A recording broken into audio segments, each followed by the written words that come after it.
सबसे पहले हमारे पास प्रश्न आ रहा है, जिस कहानी ने नेताजी की मूर्ति की आंखों पर सरकंडे, जिस किसी ने भी नेताजी की मूर्ति की आंखों पर सरकंडे से बना चश्मा लगाया होगा, उसे आप किस तरह का व्यक्ति मानते हैं और क्यों?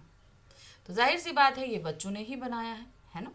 तो देखिए इसका आंसर क्या होगा। जिस किसी ने नेताजी की मूर्ति की आंखों पर सरकंडे से बना चश्मा लगाया होगा, वह देश से एवं देश के महान नेताओं से अत्यंत प्रेम करने वाला व्यक्ति होगा। उसमें देशभक्ति की भावना प्रबल रूप से व्याप्त होगी और वह देश के प्रति अपने उत्तरदायित्वों से अच्छी तरह परिचित होगा। मैं मानता हूं कि वह व्यक्ति गंभीर एवं सच्चा देशभक्त होगा, जो देश एवं देश के महान नेताओं के प्रति अत्यंत प्रेम की भावना रखता है। जब उसे नेताजी की मूर्ति बिना चश्मे के अधूरी लगी होगी, तब उसके अंदर देश प्रेम की भावना उत्पन्न हुई होगी। वह बार बार चश्मा बदलने की आर्थिक स्थिति में नहीं होगा, अतः उसने कम लागत वाले सरकंडे का चश्मा लगन पूर्वक बनाकर नेताजी की मूर्ति को पहनाया होगा और उनके व्यक्तित्व के अधूरेपन को समाप्त कर दिया होगा। अधिक संभावना यह है कि ऐसा किसी बच्चे ने किया होगा। हम अपनी ऐसी भावी पीढ़ी पर गर्व कर सकते हैं। तो आपने देखा ना, क्वेश्चन कैसे घुमाकर पूछा गया और इसका आंसर हमें किस तरीके से लिखना है। तो सिर्फ ये हमें सारी चीजें चैप्टर से नहीं मिली, जो चीजें उसके पीछे हुई होंगी उसे अज्यूम करके हमें उनसे भी आंसर बनाने हैं। नेक्स्ट क्वेश्चन देखिए क्या है। मूर्तिकार के द्वारा बनाकर पटक देने का क्या भाव निहित है? अब इसका मतलब क्या है, देखिए मूर्तिकार ने बोला था कि 1 महीने में हम मूर्ति बनाकर पटक देंगे, तो इसका तात्पर्य इसके पीछे की क्या क्या भाव निकल के आता है। मूर्तिकार द्वारा मूर्ति बनाकर पटक देने यह भाव यह कि मूर्ति में सूक्ष्म बारीकियों का ध्यान अधिक नहीं रखा गया था। उसे देखने से लगता है कि इस मूर्ति को बनाने वाले कलाकार बहुत अच्छे दर्जे का नहीं था और इसे बनाने के लिए उसे पर्याप्त समय भी नहीं मिला होगा। बहुत जल्दबाजी में उसे काम पूरा करने के लिए पर्याप्त राशि भी नहीं मिली होगी। किसी स्थानीय कलाकार ने ही उसे कम समय में तैयार करने का विश्वास दिलाया होगा। कम पूंजी एवं कम समय के कारण तथा उत्कृष्ट कलाकारिता के अभाव में बिना सूक्ष्म तथ्यों का ध्यान रखे किसी तरह मूर्ति बनाकर वह अपनी जिम्मेदारी से मुक्त हो गया। मूर्ति बनाकर पटक देने के पीछे यही भाव निहित होगा। मतलब कहने का क्या है कि हाँ, हम मूर्ति बना रहे हैं लेकिन उसकी इतनी बारीकियों पे हमारा ध्यान नहीं रहा होगा। नेक्स्ट क्वेश्चन है, ये क्यों कहा गया कि महत्व मूर्ति के रंग रूप या कद का नहीं, उस भावना का है? पाठ नेताजी चश्मा पाठ के आधार पर बताइए। तो यहाँ पर क्या बोला गया कि यहाँ पर कितनी कैसी बनी है मूर्ति क्या नहीं, उसके पीछे की भावना ज्यादा महत्व रखती है। महत्व मूर्ति के रंग रूप या कद का नहीं है, उस भावना का है जिस भावना से मूर्ति का निर्माण हुआ। नेताजी का चश्मा पाठ में शहर के मुख्य बाजार के मुख्य चौराहे पर नेताजी सुभाष चंद्र की मूर्ति लगाई गई थी। मूर्ति संगमरमर की थी, 2 फुट ऊंची। फौजी वर्दी में नेताजी सुंदर लग रहे थे। मूर्ति को देखते ही दिल्ली चलो तो मुझे खून दो याद आने लगते हैं, मतलब उनके जो नारे हैं वो याद आने लगते हैं। वास्तव में ये नगरपालिका द्वारा सफल एवं सराहनीय प्रयास था। इस मूर्ति में एक ही कमी थी, नेताजी का चश्मा नहीं बनाया गया था। रियल चश्मा पहनाकर कैप्टन ने इस कमी को पूरा कर दिया था। वास्तव में महत्व मूर्ति की कद या रंग रूप का नहीं था, उसके पीछे छिपी भावना का था। इस मूर्ति के माध्यम से लोगों में देश प्रेम और देशभक्ति की भावना पैदा हो रही थी तथा नेताओं के प्रति श्रद्धा और सम्मान जागृत हो रहा था। वह सबसे अमूल्य और महत्वपूर्ण था।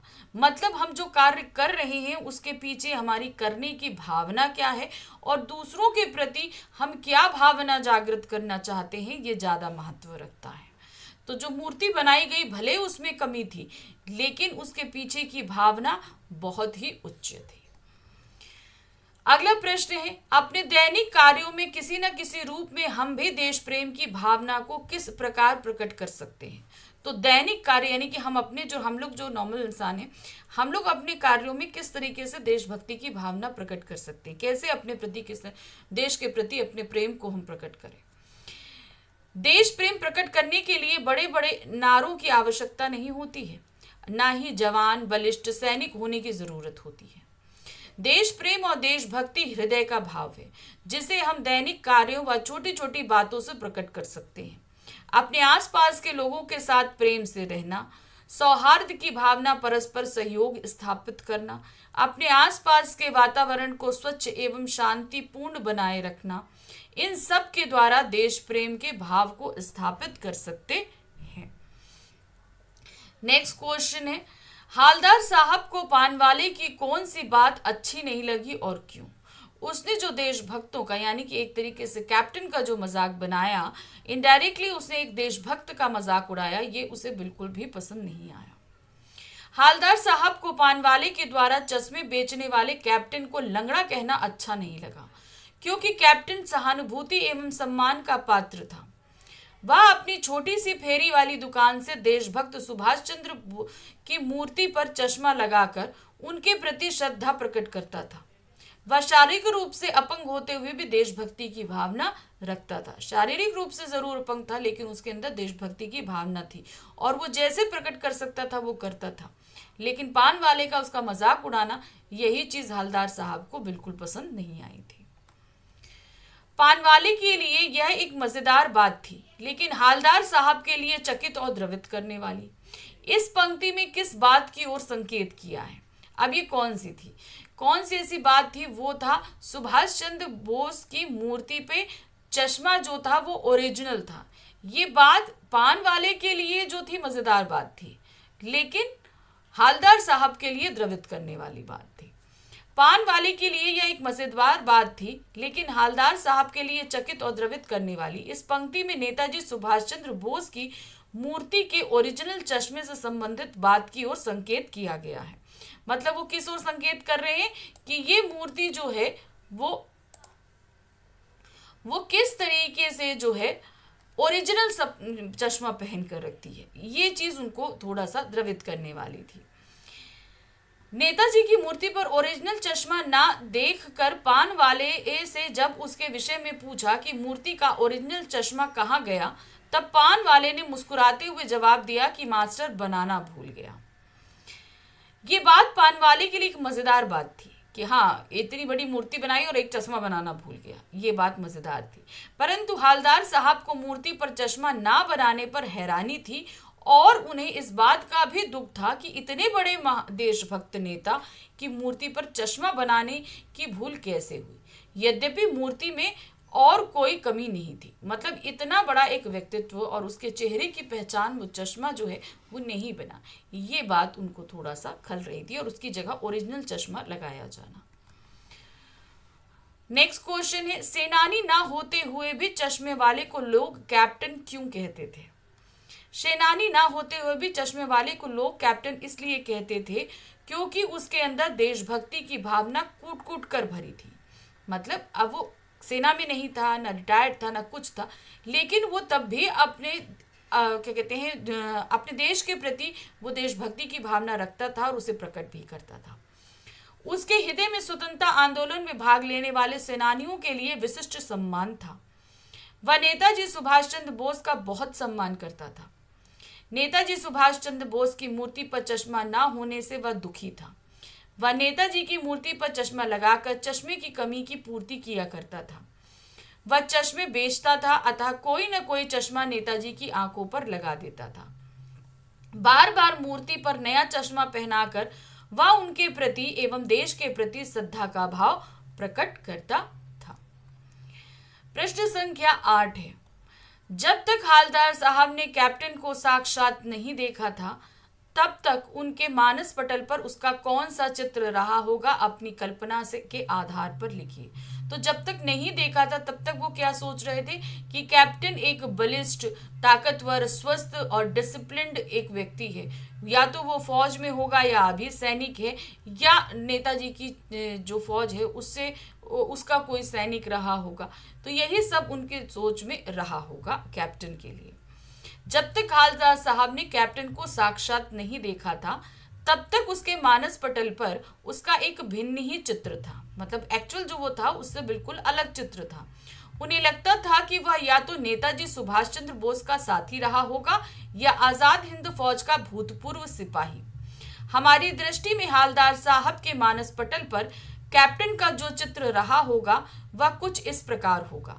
स्वस्थ, लंबा, चौड़ा, हष्ट-पुष्ट शरीर, फौज की वर्दी पहने सधा हुआ व्यक्तित्व, रिटायर होने के बावजूद भी उसमें जोश, उत्साह और उमंग की लहर, चेहरे पर दौड़ती नजर आती होगी। चश्मा बेचते हुए भी उसकी आंखों में देशभक्ति एवं सम्मान का भाव होगा। तो ये एक ऐसा व्यक्तित्व होगा जो हालदार साहब के दिमाग में कैप्टन के लिए बसा होगा। चौराहे पर लगी मूर्ति के प्रति आपके एवं दूसरे लोगों के क्या उत्तरदायित्व होने चाहिए। देखिए, हम सभी के शहरों में या हम लोग की कॉलोनी में आप देखते होंगे कि चौराहे पर किसी न किसी महान व्यक्तित्व की मूर्ति लगी रहती है। तो उस मूर्ति के प्रति हमारा क्या उत्तरदायित्व हो सकता है, वो आपको लिखना है। अपने क्षेत्र में चौराहे पर लगी मूर्ति के प्रति हमारे तथा दूसरे लोगों के कुछ उत्तरदायित्व हैं जिनका पालन होना अत्यंत आवश्यक है। सर्वप्रथम चौराहे पे लगी मूर्ति के सही रखरखाव पर हमारा ध्यान रहना चाहिए। वह मूर्ति जिस भी महापुरुष की है उसके बारे में अन्य लोगों को भी परिचित कराना चाहिए। समय समय पर विशिष्ट अवसरों पर उस मूर्ति के स्थापना स्थल पर विविध प्रकार के आयोजन किए जाने चाहिए। यानी कि जिस दिन वो मूर्ति स्थापित की गई उस दिन हमें कोई ना कोई कार्यक्रम आयोजित करना चाहिए ताकि लोग उस महापुरुष के व्यक्तित्व एवं महत्वपूर्ण कार्यों से परिचित हो सके, उन्हें सम्मान दे एवं उस मूर्ति के सौंदर्य के प्रति जागरूक रहकर उसके सौंदर्य को कायम रखें। प्रश्न संख्या 10 है, यात्रा के दौरान हालदार साहब को किस बात से प्रफुल्लता प्राप्त होती थी। यानी कि जब वो उस कस्बे से गुजरते थे तो वो जो यात्रा करते थे कस्बे तक पहुंचने की, कौन सी ऐसी बात थी जो उन्हें बड़ा अंदर से प्रफुल्लित करती थी। मेरे हिसाब से तो वो बात रहती होगी कि आज नेताजी की मूर्ति पर कौन सा चश्मा देखने को मिलेगा। 2 साल से हालदार साहब अपने काम से उस कस्बे से गुजरते रहे जिसके चौराहे पर नेताजी सुभाष चंद्र बोस की मूर्ति बनी हुई थी। उस मूर्ति पे वे अक्सर बदला हुआ चश्मा देखते, कभी गोल चश्मा, कभी चौकोर, कभी लाल, कभी काला, कभी धूप का चश्मा, कभी बड़े कांच वाला गोगो चश्मा, पर कोई ना कोई चश्मा होता जरूर। यह देख के उनका मन कुछ क्षणों के लिए प्रफुल्लता से भर जाता होगा कि मतलब हाँ, आज कुछ नया देखने को मिला जो हमने सोचा नहीं था। आप अपने इलाके के चौराहे पर किस व्यक्ति की मूर्ति स्थापित करवाना चाहोगे और क्यों। अब जाहिर सी बात है, आपके एरिया में कोई ऐसा महान व्यक्ति है तो आप उसी की मूर्ति स्थापित करवाना चाहेंगे। तो वो क्यों करवाना चाहेंगे, वो कौन है, ये रीजन देते हुए आपको इसका आंसर लिखना है। कैसे लिखना है ये मैं आपको बता रही हूँ, लेकिन अब उस व्यक्तित्व का चुनाव आप कर सकते हैं, उनकी मूर्ति स्थापित करने के कारण को आप जान सकते हैं। तो उसे लिखने का तरीका मैं बता देती हूँ। हम अपने इलाके के चौराहे पे कर्नल जगदीश शर्मा की मूर्ति स्थापित करवाना चाहेंगे जो कि इस इलाके के निवासी थे। कर्नल जगदीश शर्मा ने कारगिल की लड़ाई में दुश्मनों के साथ लड़ते लड़ते अपने प्राणों का बलिदान दे दिया। वह अपने देश की खातिर शहीद हो गए थे। ऐसे अनगिनत योद्धाओं ने इस लड़ाई में अपने प्राण गंवाए थे। उनका नाम अमर तो हो गया किंतु उनकी कोई विशिष्ट पहचान सबके सामने ना आ पाई। हम कर्नल जगदीश शर्मा की मूर्ति अपने इलाके के बीच स्थापित करके उनके व्यक्तित्व को एक नई पहचान देंगे ताकि लोग उनको ना केवल जान सके अपितु तो उनकी मूर्ति के आगे नतमस्तक हो और उन्हें श्रद्धांजलि दे सके। नेक्स्ट क्वेश्चन है, कैप्टन के प्रति पानवाले की व्यंग्यात्मक टिप्पणी पर अपनी प्रतिक्रिया लिखिए। तो हालदार साहब को तो पानवाले की वो व्यंग्यात्मक टिप्पणी जो उन्होंने कैप्टन पे करी थी वो उन्हें बिल्कुल पसंद नहीं आई, लेकिन आपको कैसी लगी और आप क्या सोचते हैं अब आपको यहाँ पर वो लिखना है। कैप्टन के प्रति पानवाले ने टिप्पणी की कि वो लंगड़ा क्या जाएगा फौज में, पागल है पागल। उसकी यह टिप्पणी व्यंग्य भाव से परिपूर्ण है और नैतिक मूल्यों के विरुद्ध है। शारीरिक रूप से चुनौती को स्वीकार किए हुए व्यक्ति पर उड़ाया गया उपहास है जो सर्वदा अनुचित ही अभद्रता का प्रतीक है। एक तो वो व्यक्ति शारीरिक रूप से अक्षम है तो इसकी गलती नहीं है, तो ऐसे व्यक्तियों का मजाक उड़ाना एक तो पहले हमारे नैतिक मूल्य के खिलाफ है हमें ऐसा नहीं करना चाहिए। ऊपर से वो देशभक्त व्यक्ति। ऐसी टिप्पणी करना अशोभनीय और अनुचित व्यवहार को दर्शाता है, जबकि ऐसे देश प्रेमी व्यक्तियों के प्रति हमारा व्यवहार स्नेह, सहयोग एवं सहानुभूतिपूर्ण होना चाहिए। कैप्टन जैसे अपंग देशभक्त व्यक्ति के प्रति इस तरह का व्यंग्यात्मक कथन निंदनीय है, यानी कि निंदा करने योग्य है। कैप्टन देशभक्तों का प्रतीक है, उसका उपहास उड़ाना देशभक्तों के सम्मान के विरुद्ध आवाज उठाना है। संभवतः पानवाला अपने कथन की गंभीरता से अपरिचित है। ठीक है, नेक्स्ट क्वेश्चन है, नगर पालिका ने नेताजी की मूर्ति चौराहे पे लगाने की हड़बड़ाहट क्यों दिखाई? आखिर उन्हें इतनी जल्दी क्यों थी कि वो मूर्ति को लगा दे? क्योंकि उनका शासनकाल समाप्त हो रहा था। कस्बे के मुख्य चौराहे पर नेताजी की मूर्ति वहां की नगरपालिका द्वारा लगवाई गई थी। मूर्ति को देखकर लगता था कि वह काफी हड़बड़ाहट में लगाई गई है। देश के अच्छे मूर्तिकारों की जानकारी ना होने और मूर्ति की लागत बजट से कहीं बहुत ज्यादा होने के कारण काफी समय उहापोश के पश्चात वहां के स्थानीय कलाकार हाई स्कूल के इकलौते डाइंग मास्टर द्वारा मूर्ति बनाई गई थी। प्रशासनिक बोर्ड की शासनावधि समाप्त होने की घड़ियों में इसे शीघ्रता से कम लागत में बनवाया गया। तो मतलब हड़बड़ाहट में ये काम हुआ, इसीलिए उनका चश्मा छूटा। नेक्स्ट क्वेश्चन है, नेताजी का चश्मा पाठ का कैप्टन एक ऐसा इंसान है जिसके कार्य उसकी देशभक्ति के प्रमाण है, स्पष्ट कीजिए। जाहिर सी बात है, नेताजी की मूर्ति पर वो चश्मा बदल रहा है, यानी कि वो वाकई में एक देशभक्त व्यक्ति है। नेताजी का चश्मा पाठ में कैप्टन एक ऐसा इंसान है जिसमें देशभक्ति की भावना कूट कूट कर भरी हुई है। वह कोई सेनानी नहीं, एक साधारण चश्मा बेचने वाला है जिसके मन में देश पर कुर्बान हुए शहीदों, नेताओं के प्रति विशिष्ट सम्मान का भाव है। नेताजी सुभाष चंद्र बोस के प्रति उनके मन में अपार श्रद्धा थी, तभी वह चश्मा विहीन नेताजी की मूर्ति को देखकर आहत था। इसीलिए वह रोज एक नया चश्मा नेताजी की मूर्ति पर लगा दिया करता था। अपने देश के प्रति त्याग और समर्पण की भावना में वह किसी कैप्टन या सेनानी से कम नहीं था। उसका यह कार्य उसके हृदय में देशभक्ति का सबसे बड़ा प्रमाण है। तो जाहिर सी बात है, एक अच्छा इंसान है और उसके कार्य देशभक्ति से युक्त है, तो हमें उसका सम्मान करना चाहिए। तो ये पाठ हमें बहुत कुछ जहां सिखा रहा। सबसे पहले जो हमारे पास में आएगा वो है पहला क्वेश्चन। क्या है क्वेश्चन, देखिए। बेटे के देहांत के बाद बाल गोविंद भगत ने पतोहू को किस बात के लिए बाध्य किया? उनका यह व्यवहार उनके किस प्रकार के विचार का प्रमाण है, कि वो किस तरह का विचार रखते हैं, ये हमें पता चलता है। तो देखिए क्या है, अपने इकलौते बेटे के देहांत के बाद बाल गोविंद भगत पतोहू को रोने के बदले उत्सव मनाने को कहा। उनका विचार था कि उनके बेटे की आत्मा परमात्मा से के पास चली गई है।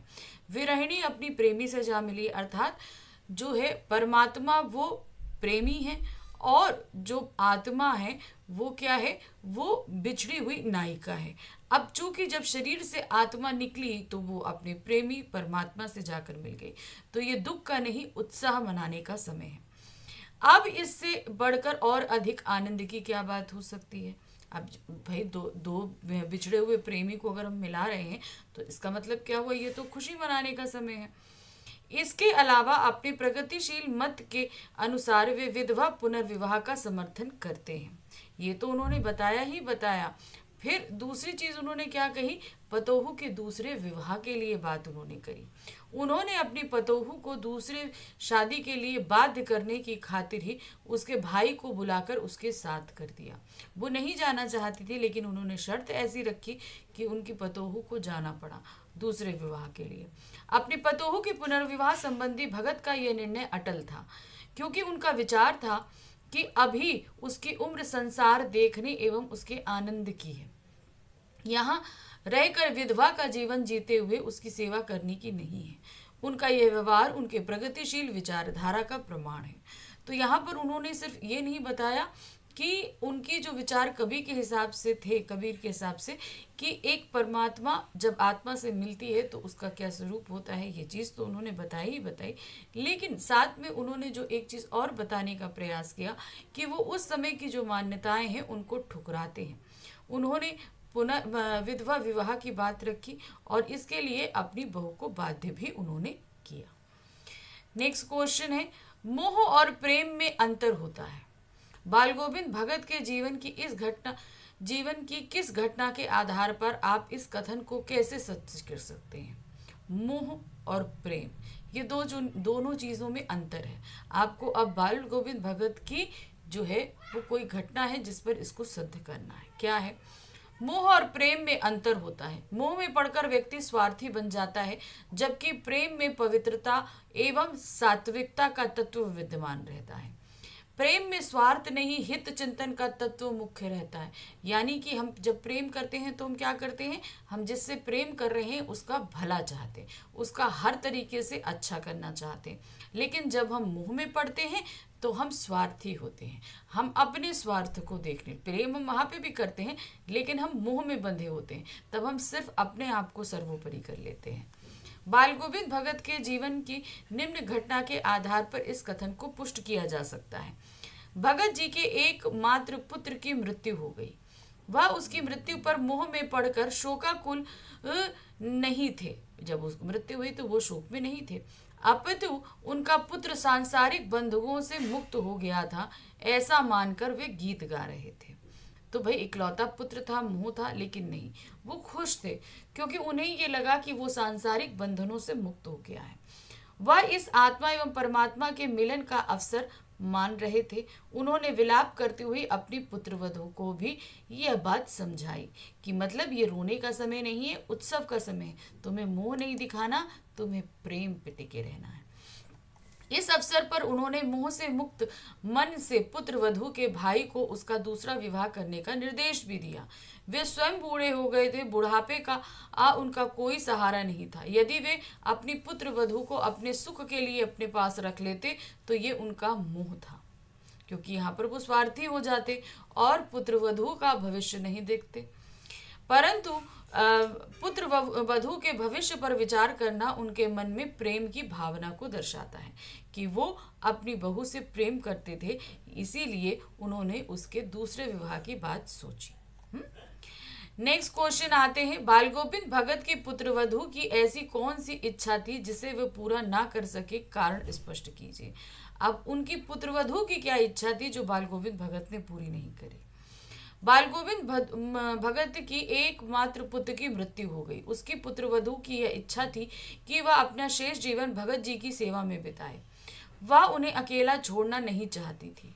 उसे लगता था कि बुढ़ापे में कौन भगत के खाने पीने का ध्यान रखेगा, बीमारी में कौन सहायता करेगा। लेकिन उसकी इस इच्छा को बाल गोविंद भगत ने पूरा नहीं किया और बेटे के क्रियाकर्म के उपरांत उसके भाई को यह आदेश दिया कि वह शीघ्र ही उसका पुनर्विवाह कर दे। तो ये उसकी पुत्रवधू की इच्छा थी। वो नहीं जाना चाहती थी अपने मायके और ना ही दूसरा विवाह करना चाहती थी। उसकी इच्छा थी कि वो भगत जी के साथ रहकर उन्हीं की सेवा करे और इसी इच्छा को भगत जी ने नहीं माना। नेक्स्ट क्वेश्चन है, बाल गोविंद भगत पाठ के आधार पर बताइए कि बाल गोविंद भगत की कबीर पर श्रद्धा किन किन रूपों में प्रकट हुई। पर पाठ में ऐसे बहुत सी चीजें जिससे हमें पता चलता है कि बाल गोविंद भगत जो हैं वो कबीर पर आस्था रखते थे। बाल गोविंद भगत की कबीर पर अगाध श्रद्धा थी। वे कबीर को अपना साहब मानते थे। उनके प्रति भगत जी की श्रद्धा निम्न रूपों में प्रकट हुई। अब वो रूप क्या क्या थे? भगत जी अपने सिर पर कबीर पंथी टोपी पहनते थे जो कनपटी तक थी, यानी कि जो कबीर जी के आपने फोटोग्राफ्स वगैरह देखी होंगी, जिस तरह की वो टोपी पहनते हैं उसी तरह की भगत जी भी टोपी पहना करते थे, कनपटी टोपी। उनकी दी हुई शिक्षाओं का पालन करते थे, यानी कबीर जी ने जो शिक्षाएं दी उनका पालन होता था। वे उन्हीं के बताए आदर्श पर चलते थे। कबीर के पद उनके संगीत का आधार थे। तो बाल गोविंद भगत जो भी संगीत गाते थे उनमें जो है किसके पद हुआ करते थे? वो कबीर जी के पद हुआ करते थे। नेक्स्ट आपका उसके आगे और है, उनके खेत में जो फसल होती थी उसे सिर पर लाद कर कबीर के दरबार यानी मठ में ले जाते थे और वहीं प्रसाद रूप में जो कुछ मिलता उसी से अपना गुजारा करते थे। तो ये भी पता चलता है कि भाई वो भगत जी कितना मानते थे। भगत जी की ही भांति रूढ़ियों का खंडन करते थे। भगत जी जो है कबीर की भांति, जैसे कबीर जी रूढ़ियों को नहीं मानते थे वैसे भगत जी भी नहीं मानते थे।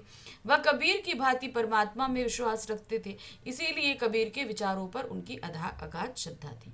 तो जो मान्यताएं थी कबीर की वो पालन करने योग्य थी, इसीलिए वो कबीर को इतना मानते थे। क्वेश्चन नंबर 5 है, बाल गोविंद भगत प्रतिवर्ष स्नान करने क्यों जाते थे, पाठ के आधार पर बताइए। देखिए, जहाँ स्नान होता था वहाँ पे जो है बहुत सारे जो है साधु संतों का समागम भी होता था। वहाँ पर आकर सभी मिलते थे, एक दूसरे से विचार एक दूसरे के बांटते थे। तो स्नान के साथ साथ यहाँ पर इन्हें तरह तरह के विचारों को भी जानने का मौका मिलता था। बाल गोविंद भगत प्रतिवर्ष गंगा स्नान के लिए जाते थे। गंगा स्नान के लिए जाने के पीछे स्नान करना उनका मुख्य उद्देश्य या आधार नहीं था। वास्तव में वे ऐसे अवसर पर संतों का संपर्क पाना चाहते थे, यानी कि वहां पे जो संत आते थे उनके साथ बैठकर उनके विचारों को जानना उन्हें अच्छा लगता था। संत समागम और लोक दर्शन इस स्नान का मुख्य केंद्र था। संतों के साथ मिलकर सत्संग करना एवं लोगों से मिलने की प्रबल इच्छा उनमें सदैव विद्यमान रहती थी। पैदल चलते हुए, खड़ी बजाते हुए, गाते हुए वह निरंतर आगे बढ़ते जाते थे। तो इस तरीके से क्या होता था, वो संतों से मिलते थे, बहुत सारे विचारों को जानते थे और गाते झूमते जो उन्हें अच्छा लगता था उस तरीके से ये पूरा रास्ता वो तय किया करते थे। नेक्स्ट क्वेश्चन है, बाल गोविंद भगत की मृत्यु के विषय में क्या मान्यता थी। मृत्यु के विषय में वो क्या मानते थे। बाल गोविंद भगत मृत्यु के विषय में सबसे भिन्न मान्यता थी, मतलब जो लोग मानते हैं उससे बिल्कुल अलग मान्यता उनकी थी। उनके अनुसार मौत दुख का कारण ना होकर उत्सव का दिन है। यह विहरणी का अपने प्रिय से मिलन का दिन है।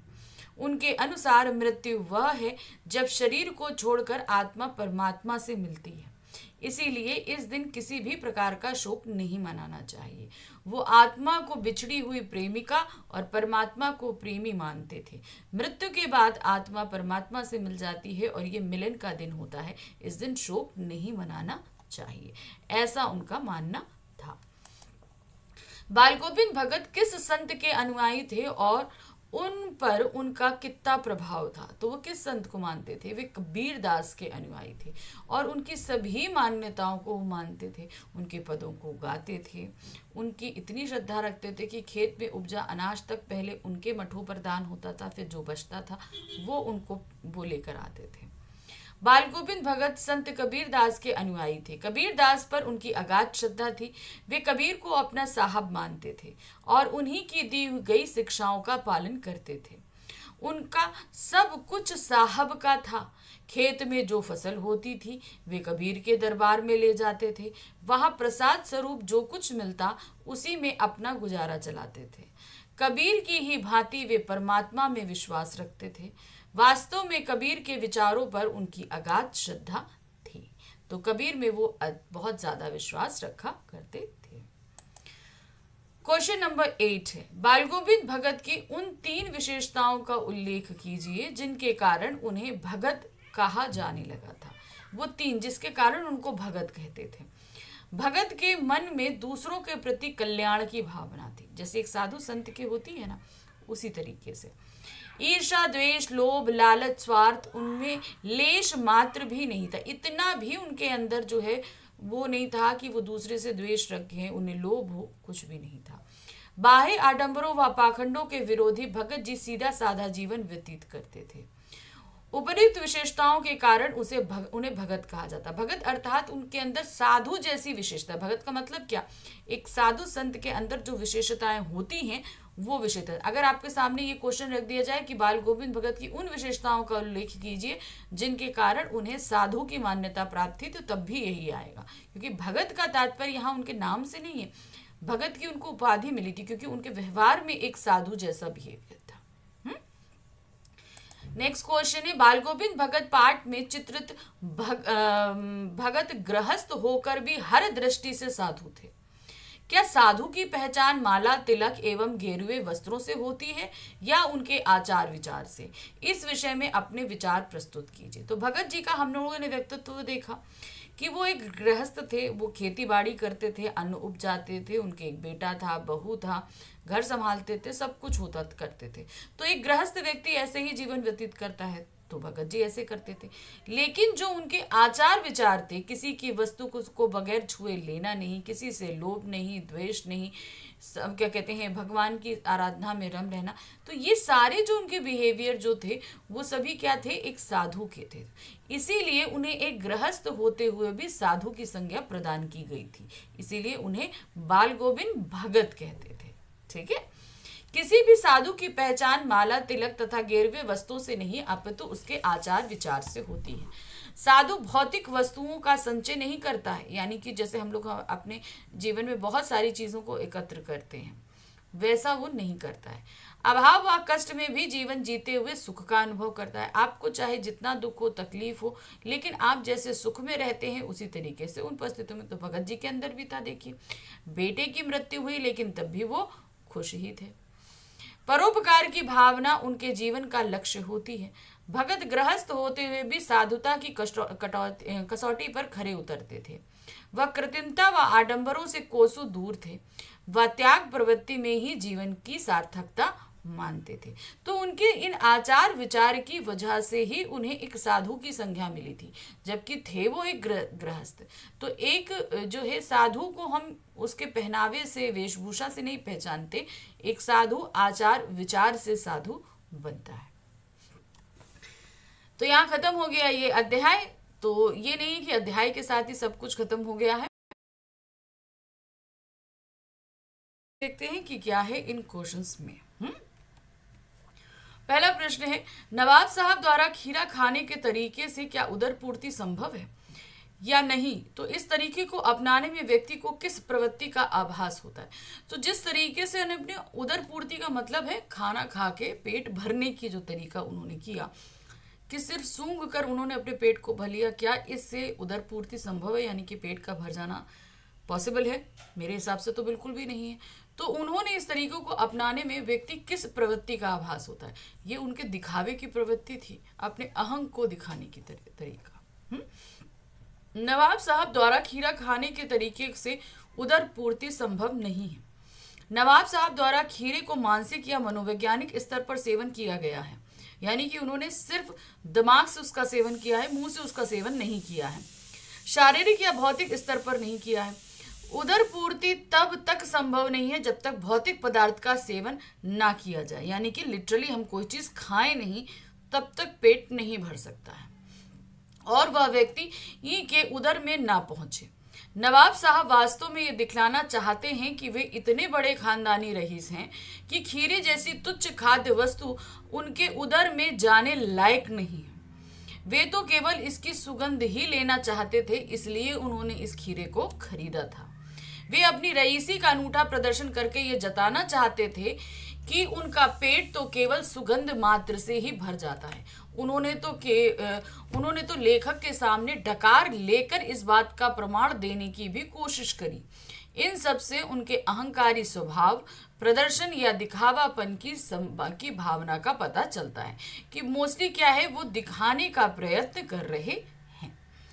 नेक्स्ट क्वेश्चन है हमारे पास में, नवाब साहब द्वारा सेकंड क्लास में यात्रा करने के क्या क्या कारण हो सकते हैं, अपने अनुमान से लिखिए। देखिए, सेकंड क्लास में दो व्यक्ति सफर कर रहे थे, एक हमारे लेखक थे और एक नवाब साहब थे। तो जाहिर सी बात है दोनों के सफर करने का मोटिव अलग अलग हो सकता है, ठीक है। लेकिन यहाँ पर इन्होंने पूछा क्या है, नवाब साहब द्वारा सेकंड क्लास में क्यों? क्योंकि भाई वो तो नवाब है, तो उन्हें तो फर्स्ट क्लास में सफर करना चाहिए, तो फिर वो सेकंड क्लास में सफर क्यों कर रहे थे, इसका रीजन क्या होगा?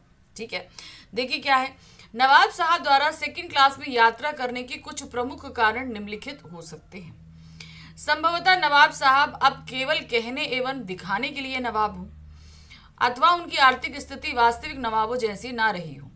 आर्थिक स्थिति अनुकूल नहीं रहने के बावजूद अपनी झूठी शान में या दिखावा करने के लिए उन्होंने सेकंड क्लास में यात्रा करनी पड़ रही हो।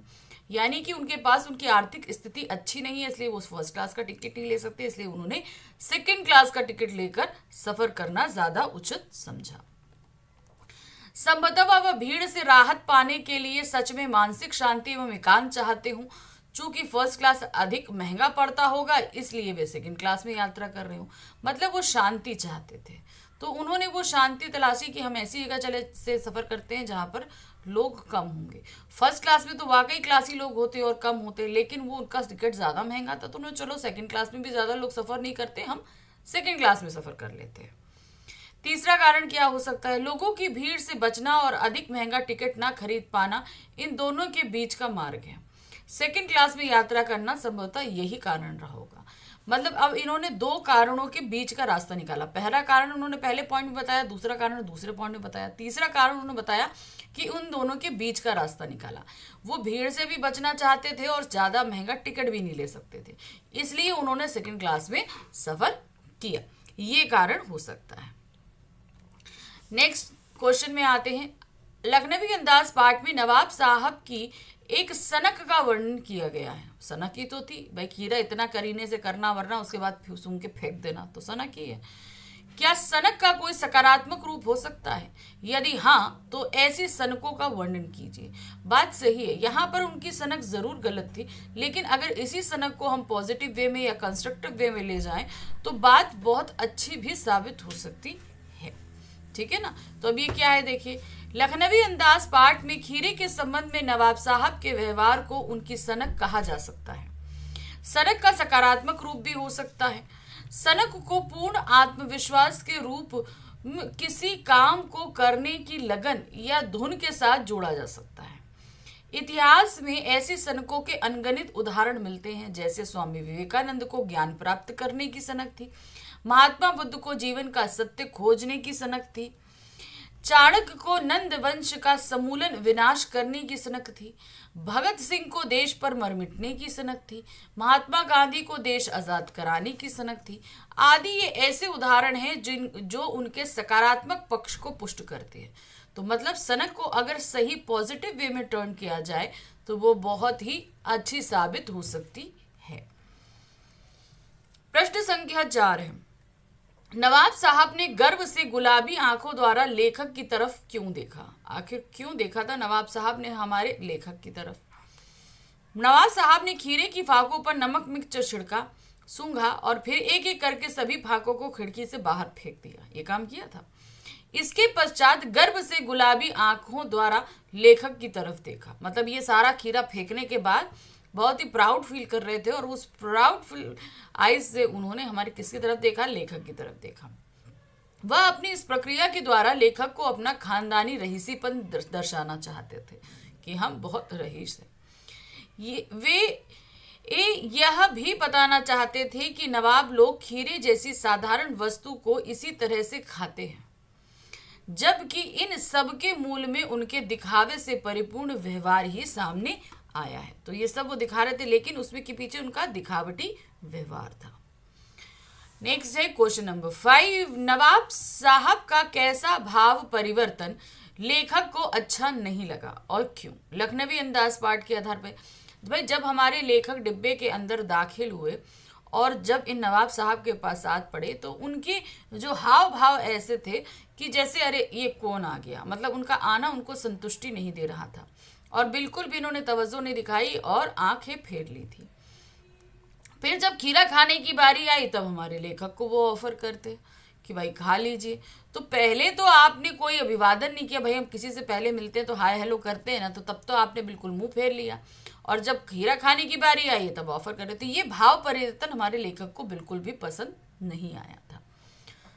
लेखक जब सेकंड क्लास के डिब्बे में चढ़े तो उन्होंने एक बर्थ पर नवाबी अंदाज में एक सफेद पोश सज्जन को पालथी मारे बैठे देखा। उनके आगे 2 चिकने खीरे रखे हुए थे। लेखक का सहसा डिब्बे में प्रवेश कर जाना नवाब साहब को अच्छा नहीं लगा। उन्होंने लेखक के प्रति कोई दिलचस्पी नहीं दिखाई। लेखक ने भी उनका परिचय प्राप्त करने का प्रयास नहीं किया। भाई आपने नहीं दिखाया तो हम क्यों दिखाएं? क्योंकि उन्हें ये लग रहा था कि नवाब साहब शायद अकेले में सफर करना चाहते थे और ना ही ये चाहते थे कि कोई उन्हें सेकंड क्लास में सफर करते देखे। ऐसी स्थिति में उन्हें खीरा खाने में भी संकोच का अनुभव हो रहा था कि भाई सामने हमारे एक आम इंसान बैठा, उसके सामने एक नवाब होते हुए हम खीरा खाएं, तो ये भी उन्हें संकोच महसूस हो रहा था। अचानक नवाब साहब ने लेखक को खीरे का शौक फरमाने को कहा कि भाई पहले तो आपने अभिवादन नहीं किया और बाद में आप कह रहे हैं कि खीरा खा लीजिए। लेखक को नवाब साहब का यह सहसा भाव परिवर्तन अच्छा नहीं लगा, क्योंकि वे शायद अपना नवाबी सभ्य व्यवहार दर्शाना चाहते थे, जबकि वास्तविकता में उनका यह व्यवहार नवाबी संस्कृति का दिखावटीपन ओढ़े हुए था। तो ये सिर्फ क्या था, उनका दिखावा था। नेक्स्ट क्वेश्चन है, लखनवी अंदाज पाठ में नवाब साहब के माध्यम से नवाबी परंपरा पर व्यंग्य है। स्पष्ट कीजिए, बात सही है। परंपरा मतलब एक नवाबों की जो रियासत सियासत हुआ करती थी वो सब कुछ चली गई, लेकिन उनकी आन बान शान नहीं गई। रहने का तरीका, खाने पीने, उठने बैठने, बोलने, हर चीज़ का जो तरीका था वो नवाबों वाला ही है। नवाबी नहीं रही तब भी। तो इसी ही जो है संस्कृति पर, यानी कि ये जो पतनशील सामंती समाज है उसके ऊपर ये व्यंग किया गया है। लखनवी अंदाज पाठ में लेखक ने नवाब साहब के माध्यम से नवाबी परंपरा की झूठी आन बान पर व्यंग किया है, जो वास्तविकता से बेखबर एक बनावटी जीवन शैली के आदी है। आज के समय में भी नवाब साहब के रूप में ऐसी परजीवी संस्कृति को देखा जा सकता है। परजीवी क्यों बोला गया? क्योंकि ये दूसरों की मेहनत पर जीते हैं, इसलिए खुद मेहनत नहीं करते, दूसरों की मेहनत पर ऐश करते हैं। नवाब साहब का खीरे को मात्र सूंघ कर पेट भर जाना, उसे बिना खाए खिड़की से फेंक देना, उसकी बनावटी रईसी को दर्शाता है। उनका सेकंड क्लास में यात्रा करना इस बात को प्रमाणित करता है कि नवाब साहब की नवाबी ठसक तो नहीं रही, परंतु फिर भी वे अपने हाव भाव और क्रियाकलापों से झूठी शान दिखाते हैं, जिसका कोई महत्व नहीं है। नवाब साहब द्वारा खीरे की तैयारी करने का शब्द चित्र प्रस्तुत कीजिए। तो उन्होंने खीरे खाने की तैयारी किस तरीके से करी, ये पूरा आपको अपने हिसाब से बताना है, लेकिन शब्द चित्र है, ऐसे शब्दों का इस्तेमाल करना है ताकि आपके सामने पूरी एक पिक्चर सी बनती हुई चले। नवाब साहब भर्त पर बहुत ही सुविधा से पालथी मारकर बैठे थे। उनके सामने 2 ताजे चिकने खीरे तौलिए पर रखे थे। उन्होंने खीरों के नीचे रखे तौलिए को झाड़कर सामने बिछाया, सीट के नीचे से लोटा उठाकर दोनों खीरों को खिड़की के बाहर धोया और तौलिए से पोंछ लिया। जेब से चाकू निकाला, दोनों खीरों के सिर काटे और उन्हें गोद कर झाग निकाला।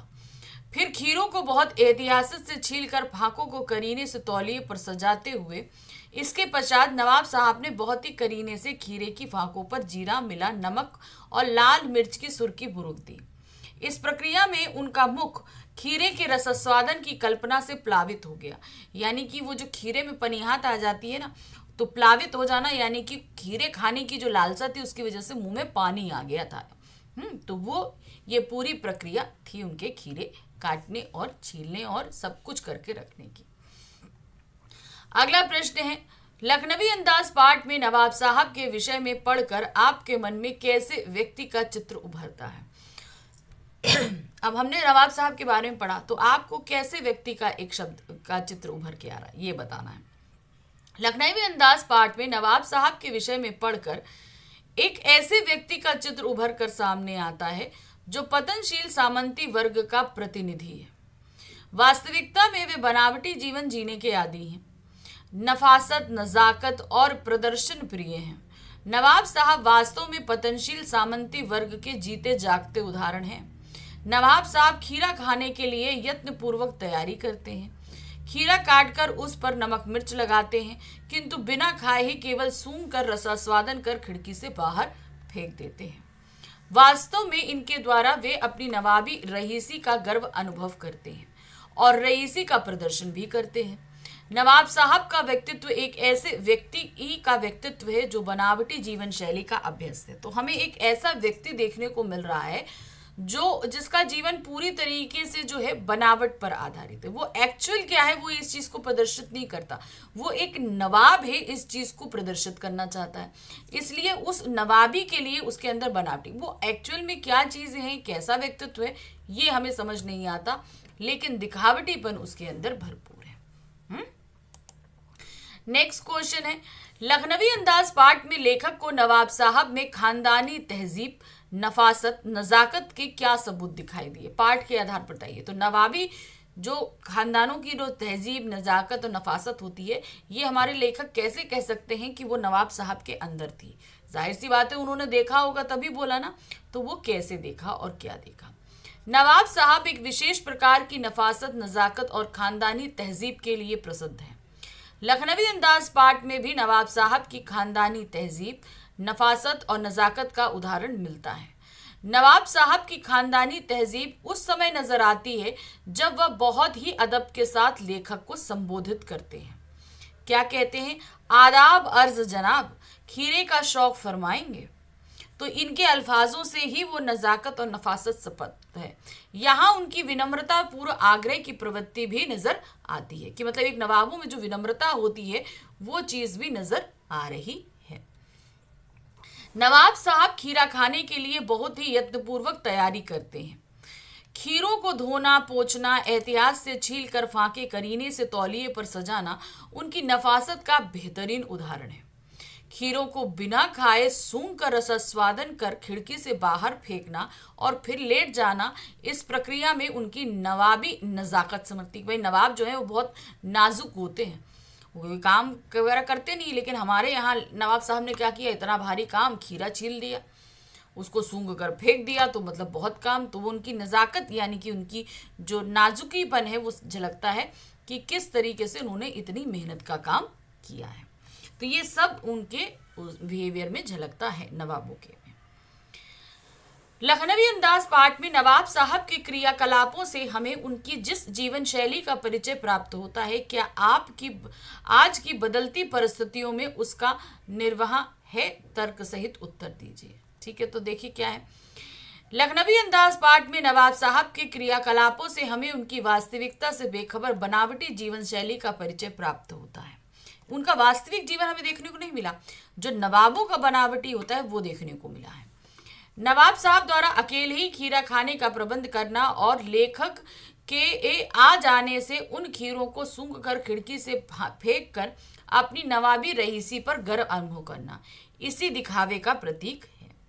आज की बदलती परिस्थितियों में दिखावटी और बनावटी जीवन शैली में जीवन का निर्वाह संभव नहीं है। हम मतलब आज की जीवन शैली में हम बनावटी नहीं जी सकते, क्योंकि बनावटी दिखावटी जीवन प्रगति और प्रेरणा का आधार नहीं हो सकते हैं।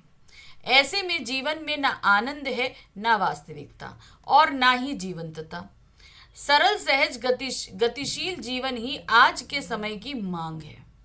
आज के भौतिकवादी जीवन में रिश्तों में मधुरता बनाए रखने के लिए इस आडंबर युक्त जीवन शैली में उन्मुक्त होना अत्यंत आवश्यक है। तो जरूरी आज के जीवन शैली में हम बनावटीपन नहीं, हमें क्या है, हमें अपनी लाइफ को जिस हिसाब से हम जीते हैं और आज की जो जीवन शैली है, हमें स्वच्छंद होकर जीवन जीना ज़्यादा पसंद है। तो दिखावटीपन में हमें कहीं ना कहीं एक शान शौकत में बंधना पड़ता है, और वो हमें बंधन पसंद नहीं। लखनवी अंदाज पाठ में खीरा खाने की तैयारी का एक चित्र प्रस्तुत किया गया है। किसी प्रिय खाद्य पदार्थ का रसास्वादन करने के लिए आप जो तैयारी करते हैं उसका चित्र अपने शब्दों में प्रस्तुत कीजिए। तो यहाँ पर तो पूरे उसमें खीरा खाने की प्रक्रिया बताएगी, लेकिन आप अगर इतनी मेहनत अपने मन का कोई चीज़ खाने के लिए करेंगे तो वो तैयारी क्या होगी, आपको वो बताना है। किसी भी प्रिय खाद्य पदार्थ का रसास्वादन करने से पहले उसे अच्छी तरह से धोया जाता है और साफ कपड़े से पोंछा जाता है। साफ सुथरी प्लेट में काट कर उसकी फांके रखते हैं। आवश्यकता अनुसार उस पर नींबू निचोड़ कर काला नमक लगाते हैं। नमकीन, रायता, नारियल व पुदीने की चटनी को अलग अलग कटोरी में रखते हैं। अनार के दाने, सफ़ेद चने व अदरक खाद्य पदार्थ को सजाते हैं। उसके पश्चात ही स्वाद का आनंद लेते हैं। तो हम अगर कोई प्रिय वस्तु खाएंगे तो जाहिर सी बात है उसका पूरा प्रोसीजर, जो खाने का तरीका है, उसे फॉलो करेंगे और उसे थोड़ा डेकोरेट करके ही खाना पसंद करेंगे। अगला प्रश्न है, लखनवी अंदाज पाठ में नवाब साहब ने अकेले सफर काटने के लिए खीरे खरीदे। आप अकेले वक्त कैसे काटते हैं? अगर हमें अकेले वक्त काटना हो तो हम क्या कर सकते हैं? मोस्टली हम लोग क्या है, मैगजीन्स ले लेते हैं, ये सारी चीज़ें करते हैं ना। कभी कभी म्यूजिक सुनते हुए चले जाते हैं, आजकल लैपटॉप हो तो पिक्चर देखते हुए चले जाते हैं, होता है ना। लखनवी अंदाज के पाठ में नवाब साहब ने अकेले सफर काटने के लिए खीरे खरीदे। मैं अकेले सफर काटने के लिए खाद्य पदार्थ अपने घर से लेकर आता हूँ और भूख लगने पर उनका सेवन करता हूँ। इसके अतिरिक्त किसी प्रिय लेखक की पुस्तक पढ़ता हूँ। व मनपसंद संगीत भी सुनता हूँ। मोबाइल या लैपटॉप पर अपनी मनपसंद फिल्म भी देखता हूँ। तो हमें अगर सफ़र करना हो और इस तरीके से, तो हम मोस्टली इन्हीं तरीकों से अपना अकेलापन काटना पसंद करते हैं। प्रश्न आ रहा है, मनु भंडारी की मां त्याग और धैर्य की पराकाष्ठा थी, फिर भी लेखिका के लिए आदर्श ना बन सकी, क्यों? क्योंकि जो उनका आदर्श जो चीजें थी वो सब मजबूरी के कारण थी। उनका खुद का एक व्यक्तित्व उन सारी चीजों में कहीं खो कर रह गया था। जबकि मनु भंडारी अपने एक व्यक्तित्व का निर्माण कर रही थी, इसलिए उसे अपनी माँ को वो एक आदर्श नहीं बना पाई। लेखिका मनु भंडारी की मां त्याग और धैर्य की पराकाष्ठा थी। त्याग व परिश्रम की मूर्ति थी, फिर भी वह लेखिका की आदर्श ना बन सकी। क्योंकि लेखिका को अपनी मां को चुपचाप हर बात को मान लेना, पिताजी की किसी भी बात का विरोध न करना, अपने लिए कोई आवाज न उठाना, परिवार के लिए अपनी इच्छाओं का दमन कर अपने को उनकी इच्छाओं के लिए स्वाहा कर देना लेखिका के व्यक्तित्व के विपरीत था। लेखिका उस समय की सक्रिय युवती थी जो हर अनैतिकता के खिलाफ खड़ी होती थी। यानी कि कहीं भी कुछ गलत है तो उसमें तुरंत ही उसके सामने खड़ी हो जाया करती थी कि नहीं, ये गलत है। जुलूस व हड़तालों में भाग लेती थी। वह उत्साह और ओज से भरी आजादी के लिए लड़ने वाली युवती थी। उन्हें अपनी माँ का दब्बूपन व अत्याचार का विरोध करना कभी पसंद नहीं आया। यानी कि उन्हें ये सारी चीजें अच्छी नहीं लगती थी। यही कारण था कि वो कभी भी अपनी माँ को अपना एक आदर्श नहीं बना पाई थी। नेक्स्ट क्वेश्चन है, मनु भंडारी की ऐसी कौन सी खुशी थी जो 15 अगस्त 1947 की खुशी में समा कर रह गई? उनके इस जो आंदोलन की वजह से उनकी 3rd ईयर की क्लासेस सस्पेंड कर दी गई थी और फिर उन्होंने इसके लिए बहुत जद्दोजहद करी और 3rd ईयर की क्लासेस जब दोबारा बहाल की गई तो उसी टाइम जो है हमारे देश की आज़ादी हो गई। तो जो दोबारा क्लासेस जो चालू करी गई उसकी खुशी जो है वो देश की आज़ादी की खुशी में कहीं समा कर रह गई थी। तो देखिए क्या है, मनु भंडारी ने 1947 के आंदोलन में जो उत्साह के साथ भाग लिया, हड़तालों, जुलूसों और प्रभात फेरियों में जोश के नारे लगाए, उनके जोशीले भाषण की ताजगी हुई। मई 1947 में उनकी अध्यापिका शीला अग्रवाल को अनुशासन भंग करने के आरोप में कॉलेज से निकाल दिया गया, जिसका विरोध सभी विद्यार्थियों व लेखिका ने भी किया। 3rd ईयर की कक्षाएं बंद कर दी गई, पर लड़कियों ने इतना हुड़दंग मचाया कि कॉलेज वालों को अगस्त में कॉलेज फिर से खोलना पड़ा, यानी कि उनकी क्लासेस फिर से लगानी पड़ी। शताब्दी की सबसे बड़ी उपलब्धि 15 अगस्त 1947 को मिलने वाली आज़ादी के बीच लेखिका का कॉलेज पुनः खुलवाना और आज़ादी के लिए स्वतंत्र रूप से सभी बंधन तोड़ने की खुशियां आज़ादी पाने की खुशी में समाकर रह गई। तो वो जो इनकी खुशी थी कॉलेज को दोबारा खोलने की, वो उसी टाइम देश आज़ाद हुआ तो वो उसी में समाकर रह गई थी। नेक्स्ट क्वेश्चन है, मनु भंडारी के पिता की कौन कौन सी विशेषताएं अनुकरणीय हैं? ऐसी कौन सी जो विशेषताएं हैं जिनका हम अनुकरण कर सकते हैं? मनु भंडारी के पिता एक विरोधाभासी व्यक्तित्व के व्यक्ति थे। उनकी अनेक विशेषताएं अनुकरणीय हो सकती हैं। वे बेहद कोमल और संवेदनशील व्यक्ति थे और अपने बच्चों की भावनाओं को समझते थे। वे शिक्षा के प्रति अत्यंत जागरूक थे। वे इसके प्रसार के लिए घर में 8-10 बच्चों को शिक्षित करने का दायित्व खुशी से निभाते थे। तो मतलब शिक्षित करना है, क्योंकि उस समय शिक्षा का इतना प्रसार नहीं था, लोगों को शिक्षा का इतना महत्व नहीं पता था। तो इस तरीके से वो काफी बच्चों को खुद पढ़ाते थे। तो ये एक बात है जो हम सीख सकते हैं। उनकी देश प्रेम की भावना अनुकरणीय थी। वे चाहते थे कि मनु उनके घर में आए दिन होने वाली राजनीतिक पार्टियों का हिस्सा बने। तो वो देश के लिए भी सक्रिय थे और उस प्रेम को वो दिखाते भी थे। यश पाने के इच्छुक थे और विशिष्ट बनकर जीना चाहते थे। उनके लिए प्रयासरत भी रहते थे। तो वो प्रसिद्धि पाना चाहते थे, कोशिश करते रहते थे इसके लिए। तो हमें भी ऐसी चीजें सीखनी चाहिए। हम अगर सफल बनना चाहते हैं तो हमेशा प्रयासरत रहना होगा। उनके द्वारा बेटी के अच्छे कार्यों व भाषण आदि पर गर्व करना, देश के प्रेम के प्रति अग्रसर करना भी अनुकरणीय है। तो उन्होंने अपनी बेटी के जो कार्य हैं उनको सराहा भी और अपनी बेटी को इसकी तरफ जो है अग्रसर भी किया। तो ये सारी बातें जो हैं उनकी अनुकरणीय हैं, जिन्हें हम सीख सकते हैं। नेक्स्ट क्वेश्चन है, शीला अग्रवाल जैसी प्राध्यापिका किसी भी विद्यार्थी के जीवन को कैसे संवार सकती हैं? तो देखिए, ये एक ऐसी प्राध्यापिका है कि उन्होंने सिर्फ जो हमारी पढ़ाई या सिलेबस में है, हमें सिर्फ उतना नहीं पढ़ाया, उसके आगे जीवन की बहुत तरीके, तौर तरीके, साहित्य, इन सभी और देश की में प्रचलित गतिविधियों में शामिल होने को भी सिखाया। तो एक विद्यार्थी को अगर ऐसी प्राध्यापिका मिल जाए तो उसका सर्वोन्मुख विकास संभव है। लेखिका की प्राध्यापिका शीला अग्रवाल जी केवल विषयगत ज्ञान देने वाली शिक्षिका नहीं थी, बल्कि एक सच्ची मार्गदर्शिका थी। उनकी प्रेरणा ने लेखिका के अंदर एक अद्भुत आत्मविश्वास भर दिया था। उन्होंने लेखिका को जीवन में सही निर्णय लेकर बाधाओं का सामना करते हुए आगे बढ़ना सिखाया। उनके पदचिन्हों पर चलते हुए वे सामाजिक आंदोलनों एवं गतिविधियों में भाग लेकर उन दक्यानुसी घरेलू बंधनों को तोड़ने में कामयाब रही, जिन्हें तोड़ना उन दिनों न केवल उनके लिए बल्कि हर लड़की के लिए बेहद मुश्किल काम था। अतः कहा जा सकता है कि प्राध्यापिका शीला अग्रवाल जी जैसी अध्यापिका किसी भी विद्यार्थी के जीवन को संवार सकती हैं, क्योंकि उनके अंदर वो पॉजिटिव चीजें थी वो जो अपने विद्यार्थियों को देती थी। देश की स्वतंत्रता आंदोलन में मनु भंडारी की भागीदारी के दो उदाहरण देने हैं। उन्होंने किस तरीके से देश के आंदोलन में भागीदारी की थी, कैसे अपना योगदान दिया था, ये आपको बताना है। सिर्फ 2 पॉइंट में ही बताना है, ज्यादा नहीं एलिब्रेट करना। देश के स्वतंत्रता आंदोलन में मनु भंडारी ने सक्रिय रूप से भाग लिया।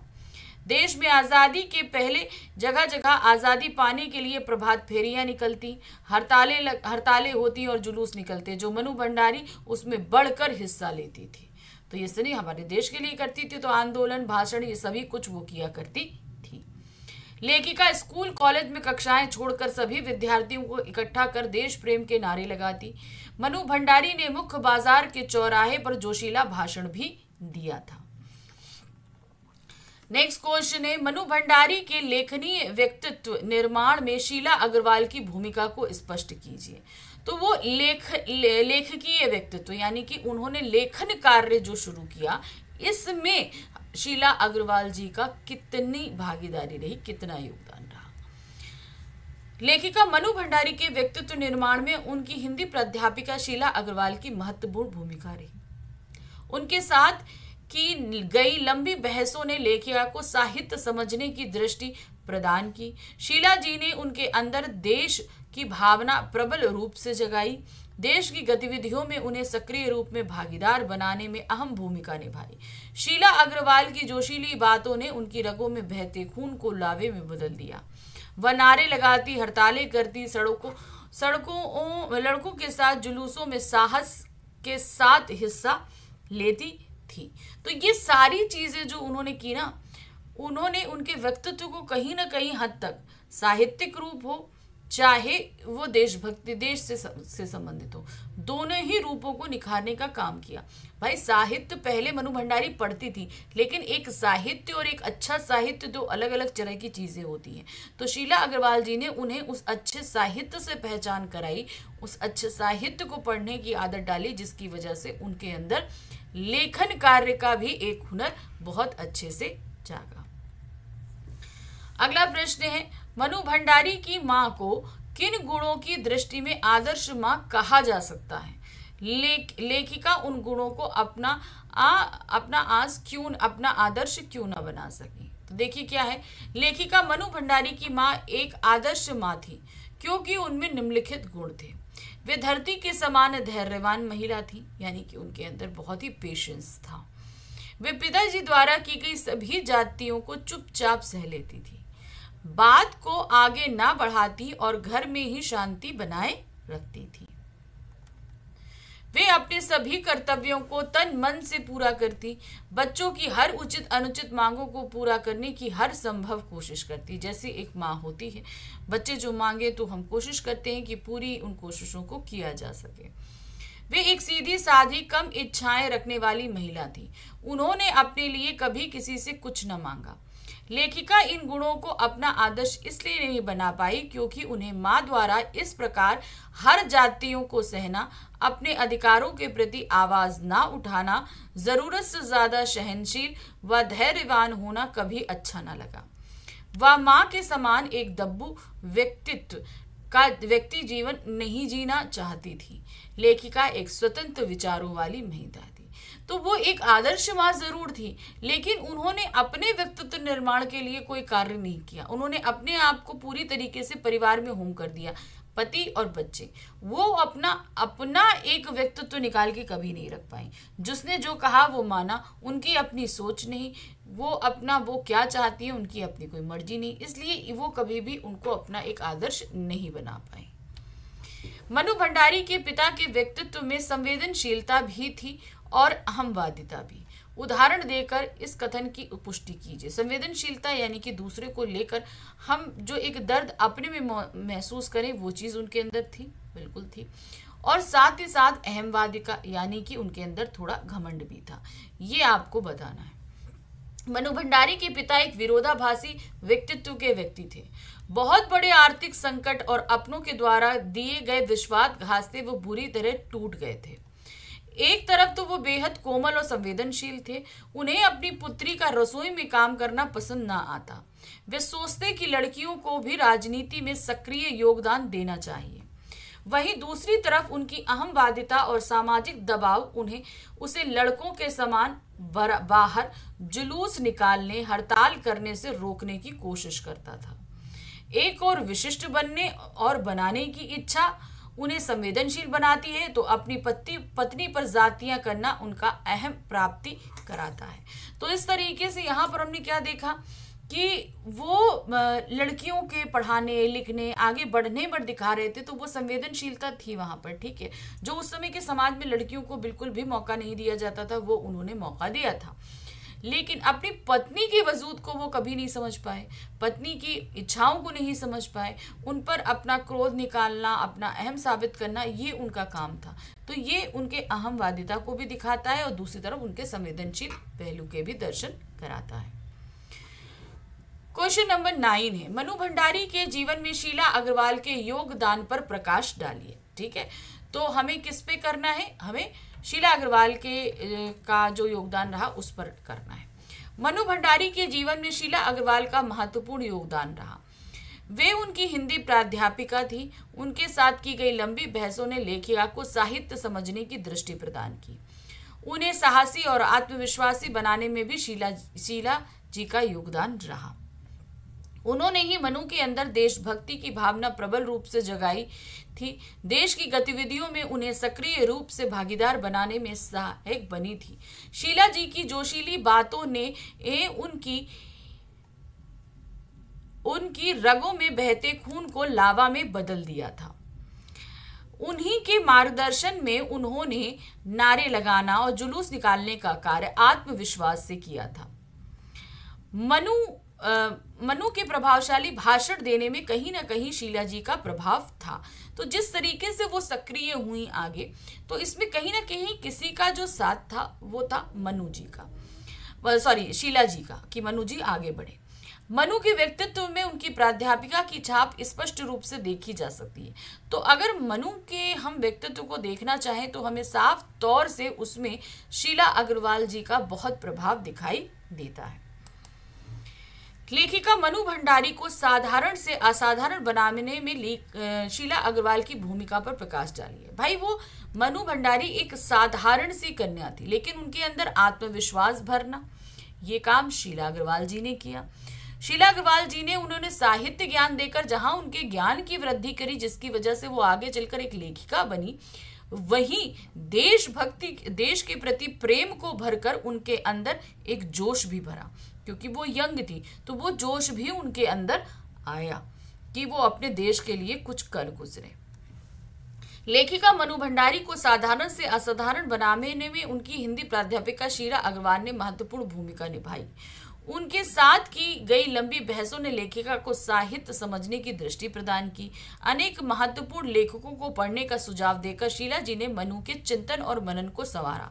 यानी कि बहुत ही फेमस राइटर्स उन्हें पढ़ने के लिए दिए कि आप इनको पढ़िए, देखिए इनकी सोच क्या है, वो किस तरीके से सोचते हैं। उन्हें साहसी और आत्मविश्वासी बनाया। उन्होंने ही असाधारण क्षमता का परिचय कराते हुए लेखिका को देश के स्वतंत्रता आंदोलन में सक्रिय भागीदारी की थी। उस समय, जिस समय लड़कियों के अंदर इतना विश्वास नहीं होता था, उनके अंदर इतना आत्मविश्वास भरा कि वो देश के लिए भी खड़ी हो गई थी। उनकी जोशीली बातों से ही लेखिका के रगों में खून लावा में बदल गया। उन्हीं के मार्गदर्शन में उन्होंने हड़तालें की, नारे लगाए, जुलूस व प्रभात फेरियां निकाली और चौक पर प्रभावशाली भाषण दिया, जिसकी सभी ने प्रशंसा की।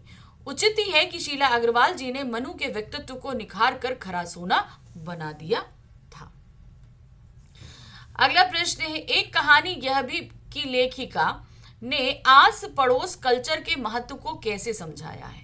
महानगरों के निवासी उस कल्चर से वंचित क्यों हैं। तो पड़ोस कल्चर का तात्पर्य तो आप यहाँ समझ रहे हो ना, कि हमारे आस पड़ोस, जब हमारे आत्मीय संबंध हमारे पड़ोसियों से इस कदर हो कि हमारा जो घर का आधा समय है वो उनके पास बीते, तो इस तरीके से हम उनको बोलते हैं हम पड़ोस कल्चर। तो आजकल के महानगरीय शहरों में जहां हम फ्लैट्स में रह रहे हैं, ये पड़ोस कल्चर शायद ना के बराबर होता चला जा रहा है। एक कहानी यह भी कि लेखिका ने यह समझाया है कि पड़ोस कल्चर मनुष्य के जीवन में अहम भूमिका रखता है। मिलजुल कर रहने की प्रवृत्ति पड़ोस के कारण ही उत्पन्न होती है। आपसी मेल जोल, सहयोग की भावना, सद्भावना, सहानुभूति, भाईचारा, यह सब पड़ोस कल्चर की ही देन है। स्वयं लेखिका इस पड़ोस कल्चर की देन है। उनकी कहानियों के पात्र उनके पड़ोस के वे लोग हैं। तो आगे चलकर मनु भंडारी एक लेखिका के रूप में फेमस हुई, तो उसके लिए उन्होंने बहुत सारी कहानियां लिखी।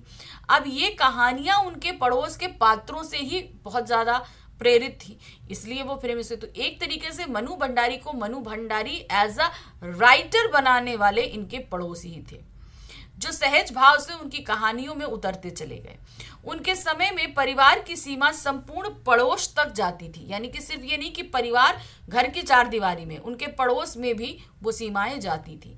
परंतु आधुनिक जीवन में अत्यधिक व्यस्तता के कारण महानगरों के फ्लैट में रहने वाली संस्कृति में परंपरागत पड़ोस कल्चर को खंडित कर दिया है, क्योंकि आजकल हम लोग एक मशीनी जीवन जीते हैं। तो उसने क्या किया है, पड़ोस कल्चर को एक तरीके से खत्म कर दिया है। बच्चों को पड़ोस कल्चर से अलग करके उन्हें अत्यधिक संकीर्ण, असहाय और असुरक्षित बना दिया है। महानगरों के निवासी अकेलेपन की पीड़ा से ग्रसित हैं। परिवार में रहते हुए भी उनकी स्थिति बंद कमरे तक सीमित हो गई है और व्यस्त जीवन ने उन्हें आपसी मेलजोल, संवेदनात्मक अनुभूति और परस्पर सहृदयता की भावना से वंचित कर दिया है। तो हम ये कह सकते हैं कि जिस तरीके का जीवन आजकल हम लोग जी रहे हैं, उसमें हमारे पड़ोसी क्या सोचते हैं या उनके यहाँ क्या हो रहा है, उन्हें हमारी मदद की ज़रूरत है। इवन कभी कभी ऐसा होता है कि हमारे पड़ोस में कौन रह रहा है हमें ये तक नहीं पता होता है। तो ये आजकल की फ्लैट संस्कृति ने पड़ोस कल्चर को पूरी तरीके से ख़त्म करके रख दिया है। नेक्स्ट क्वेश्चन है, मनु भंडारी अपने व्यक्तित्व में उभरी कुंठाओं और ग्रंथियों को पिता की देन क्यों कहते हैं। मनु भंडारी के अंदर बहुत सारी जो है ना, कहते हैं कुंठा, यानी कि जिसको हम बोल सकते हैं कि दूसरों को देखकर जो है अपने आप को कमतर समझना, जो है वो सारी चीजें वो कहीं ना कहीं पिता की देन मानती हैं। ऐसा क्यों? देखिए, उनको उनकी बड़ी बहन से बहुत कंपेयर किया जाता था। उनकी बड़ी बहन बहुत गोरी और सुंदर थी, तो वो कंपेयर करने की वजह से उनके अंदर ये थोड़ा सा कॉम्प्लेक्स आ गया कि हम कुछ है नहीं, हम कुछ कर नहीं सकते हैं। इस तरह का एक दब्बूपन उनके अंदर कहीं ना कहीं विकसित हो गया था। लेखिका के पिताजी के व्यवहार ने बचपन में ही लेखिका के मन में यह हीन भावना की ग्रंथि पैदा कर दी थी कि वह काली है। उनके पिताजी को गोरा रंग पसंद था, इसलिए लेखिका से 2 वर्ष बड़ी, खूब गोरी, स्वस्थ और हंसमुख बहन सुशीला से उनके पिता उनकी तुलना किया करते थे और सुशीला की ही प्रशंसा किया करते थे। पिताजी के इस व्यवहार ने लेखिका के मन में हीन भावना की ग्रंथि पैदा करती थी। मान सम्मान प्रतिष्ठा पाने के उपरांत भी लेखिका इस कुंठा से उभर नहीं पाई। तो जो कुंठा बचपन में उनसे भरी हुई थी, वो आज इतनी प्रसिद्ध लेखिका होने के बाद भी उनके अंदर विद्यमान है, वो उससे उभर नहीं पाई है।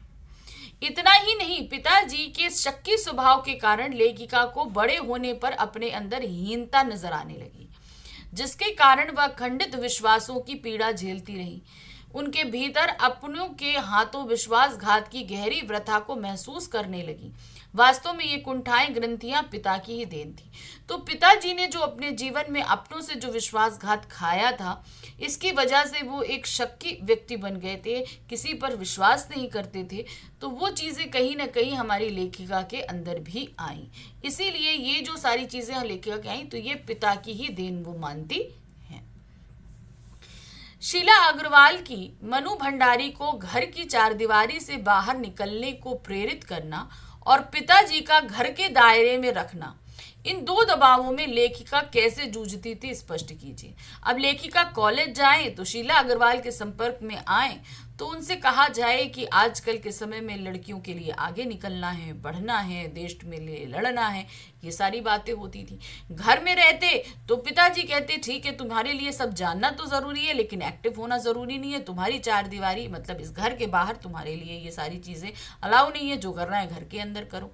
तो ये दो विरोधाभास स्थितियां थी उनके सामने। तो इनसे हमारी लेखिका किस तरीके से जूझती थी। लेखिका के पिता के अनजाने अनचाहे व्यवहार ने लेखिका हीन भावना एवं कुट्ठा से ग्रसित हो गई थी। वे उसे घर की चारदीवारी में रखकर देश और समाज के प्रति जागरूक तो बनाना चाहते थे, परंतु इसकी भी एक निश्चित सीमा थी। वे नहीं चाहते थे कि उनकी बेटी आंदोलनों में भाग ले या सड़क पर हड़तालों इत्यादि में शामिल हो। लेखिका और उनके पिताजी ने सदैव वैचारिक टकराहट रही। लेखिका जब प्राध्यापिका शीला अग्रवाल के संपर्क में आई तब वह इस चार दीवारी से बाहर निकलने को प्रेरित हुई कि ठीक है, जो पिताजी ने दायरे डिसाइड किए हैं मुझे उससे बाहर निकलना है। प्रभात फेरियां, हड़तालें, जुलूस सब में सक्रिय भाग लिया। शीला अग्रवाल की जोशीली बातों ने उसे देश के लिए सक्रिय होकर काम करने के लिए प्रेरित किया और फिर यह सिलसिला जीवन का महत्वपूर्ण अंग बन गया। शीला अग्रवाल के निर्देशन को पाकर उनकी राष्ट्रीय आंदोलन में सक्रिय भागीदारी भी रही। तो पिताजी का जो एक दायरा बना था, उस दायरे में वो तब तक रही जब तक शीला अग्रवाल के संपर्क में नहीं आई। शीला अग्रवाल के संपर्क में आते ही वो उस दायरे से बाहर हो गई। यानी कि उन्होंने पिताजी की जो सोच थी वो उनको तब तक सही थी जब तक उन्होंने बाहर की दुनिया नहीं देखी थी। बाहर की दुनिया उनको दिखाई शीला अग्रवाल जी ने, और उनके संपर्क में आते हुए उन्हें लगा कि नहीं, इन चार दीवारों के बाहर भी हमारे लिए बहुत बड़ी दुनिया है जिसमें हम बहुत कुछ कर सकते हैं। तो इस तरीके से क्या, जब ये सारी चीजें हुई तभी घर में टकराहट भी शुरू हुई, वैचारिक टकराहट जिसे कहते हैं।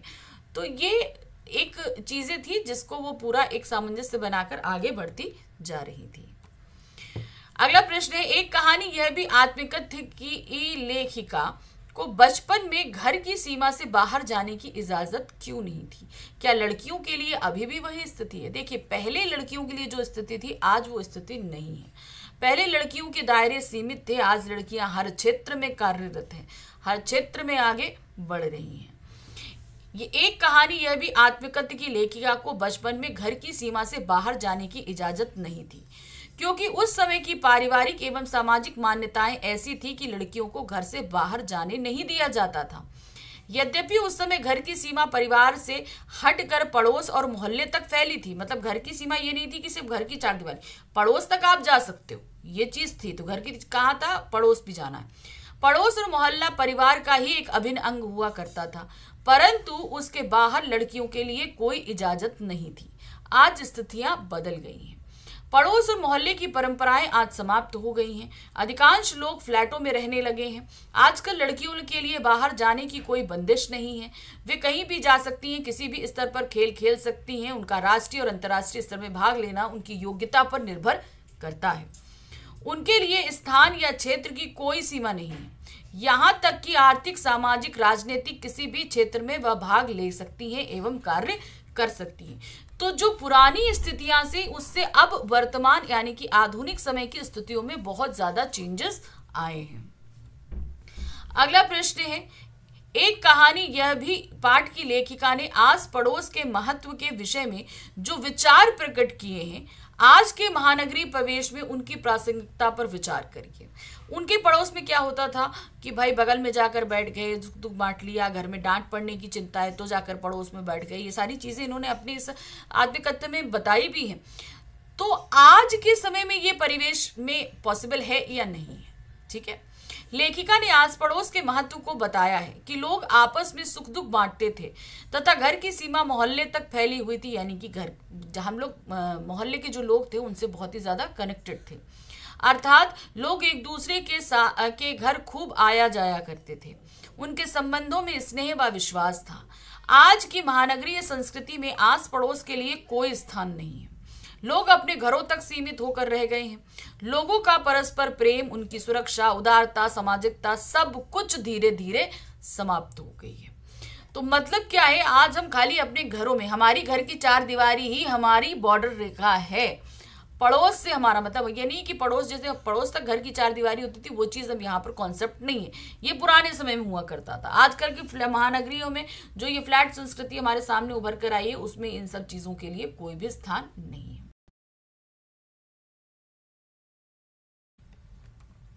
पहला प्रश्न है, बिस्मिल्लाह खां काशी क्यों नहीं छोड़ना चाहते थे? कोई दो कारण लिखिए। वो क्यों काशी से अलग नहीं होना चाहते थे? बिस्मिल्लाह खां काशी इसलिए नहीं छोड़ना चाहते थे क्योंकि वे गंगा मैया से अपना अटूट संबंध मानते थे और कहते थे कि उनके खानदान की कई पुश्तों ने यहाँ शहनाई बजाई है। पहला कारण तो ये था। दूसरा कारण क्या था? जहां से अदब हासिल हुआ, जिस जमीन से उन्हें ये हुनर दिया, उस जन्नत को छोड़कर जीते जी जाना संभव नहीं। यानी कि उन्हें जिस जमीन ने इतना प्रसिद्ध किया, ये हुनर दिया शहनाई बजाने का, वो उस जमीन को छोड़कर नहीं जाना चाहते। तो ये दो कारण थे जिस कारण से वो काशी को नहीं छोड़ना चाहते थे। नेक्स्ट क्वेश्चन है, बिस्मिल्लाह खां के व्यक्तित्व की कौन कौन सी विशेषताओं ने आपको प्रभावित किया है? आप इनमें से किन विशेषताओं को अपनाना चाहेंगे? कारण सहित दो उदाहरणों का उल्लेख कीजिए।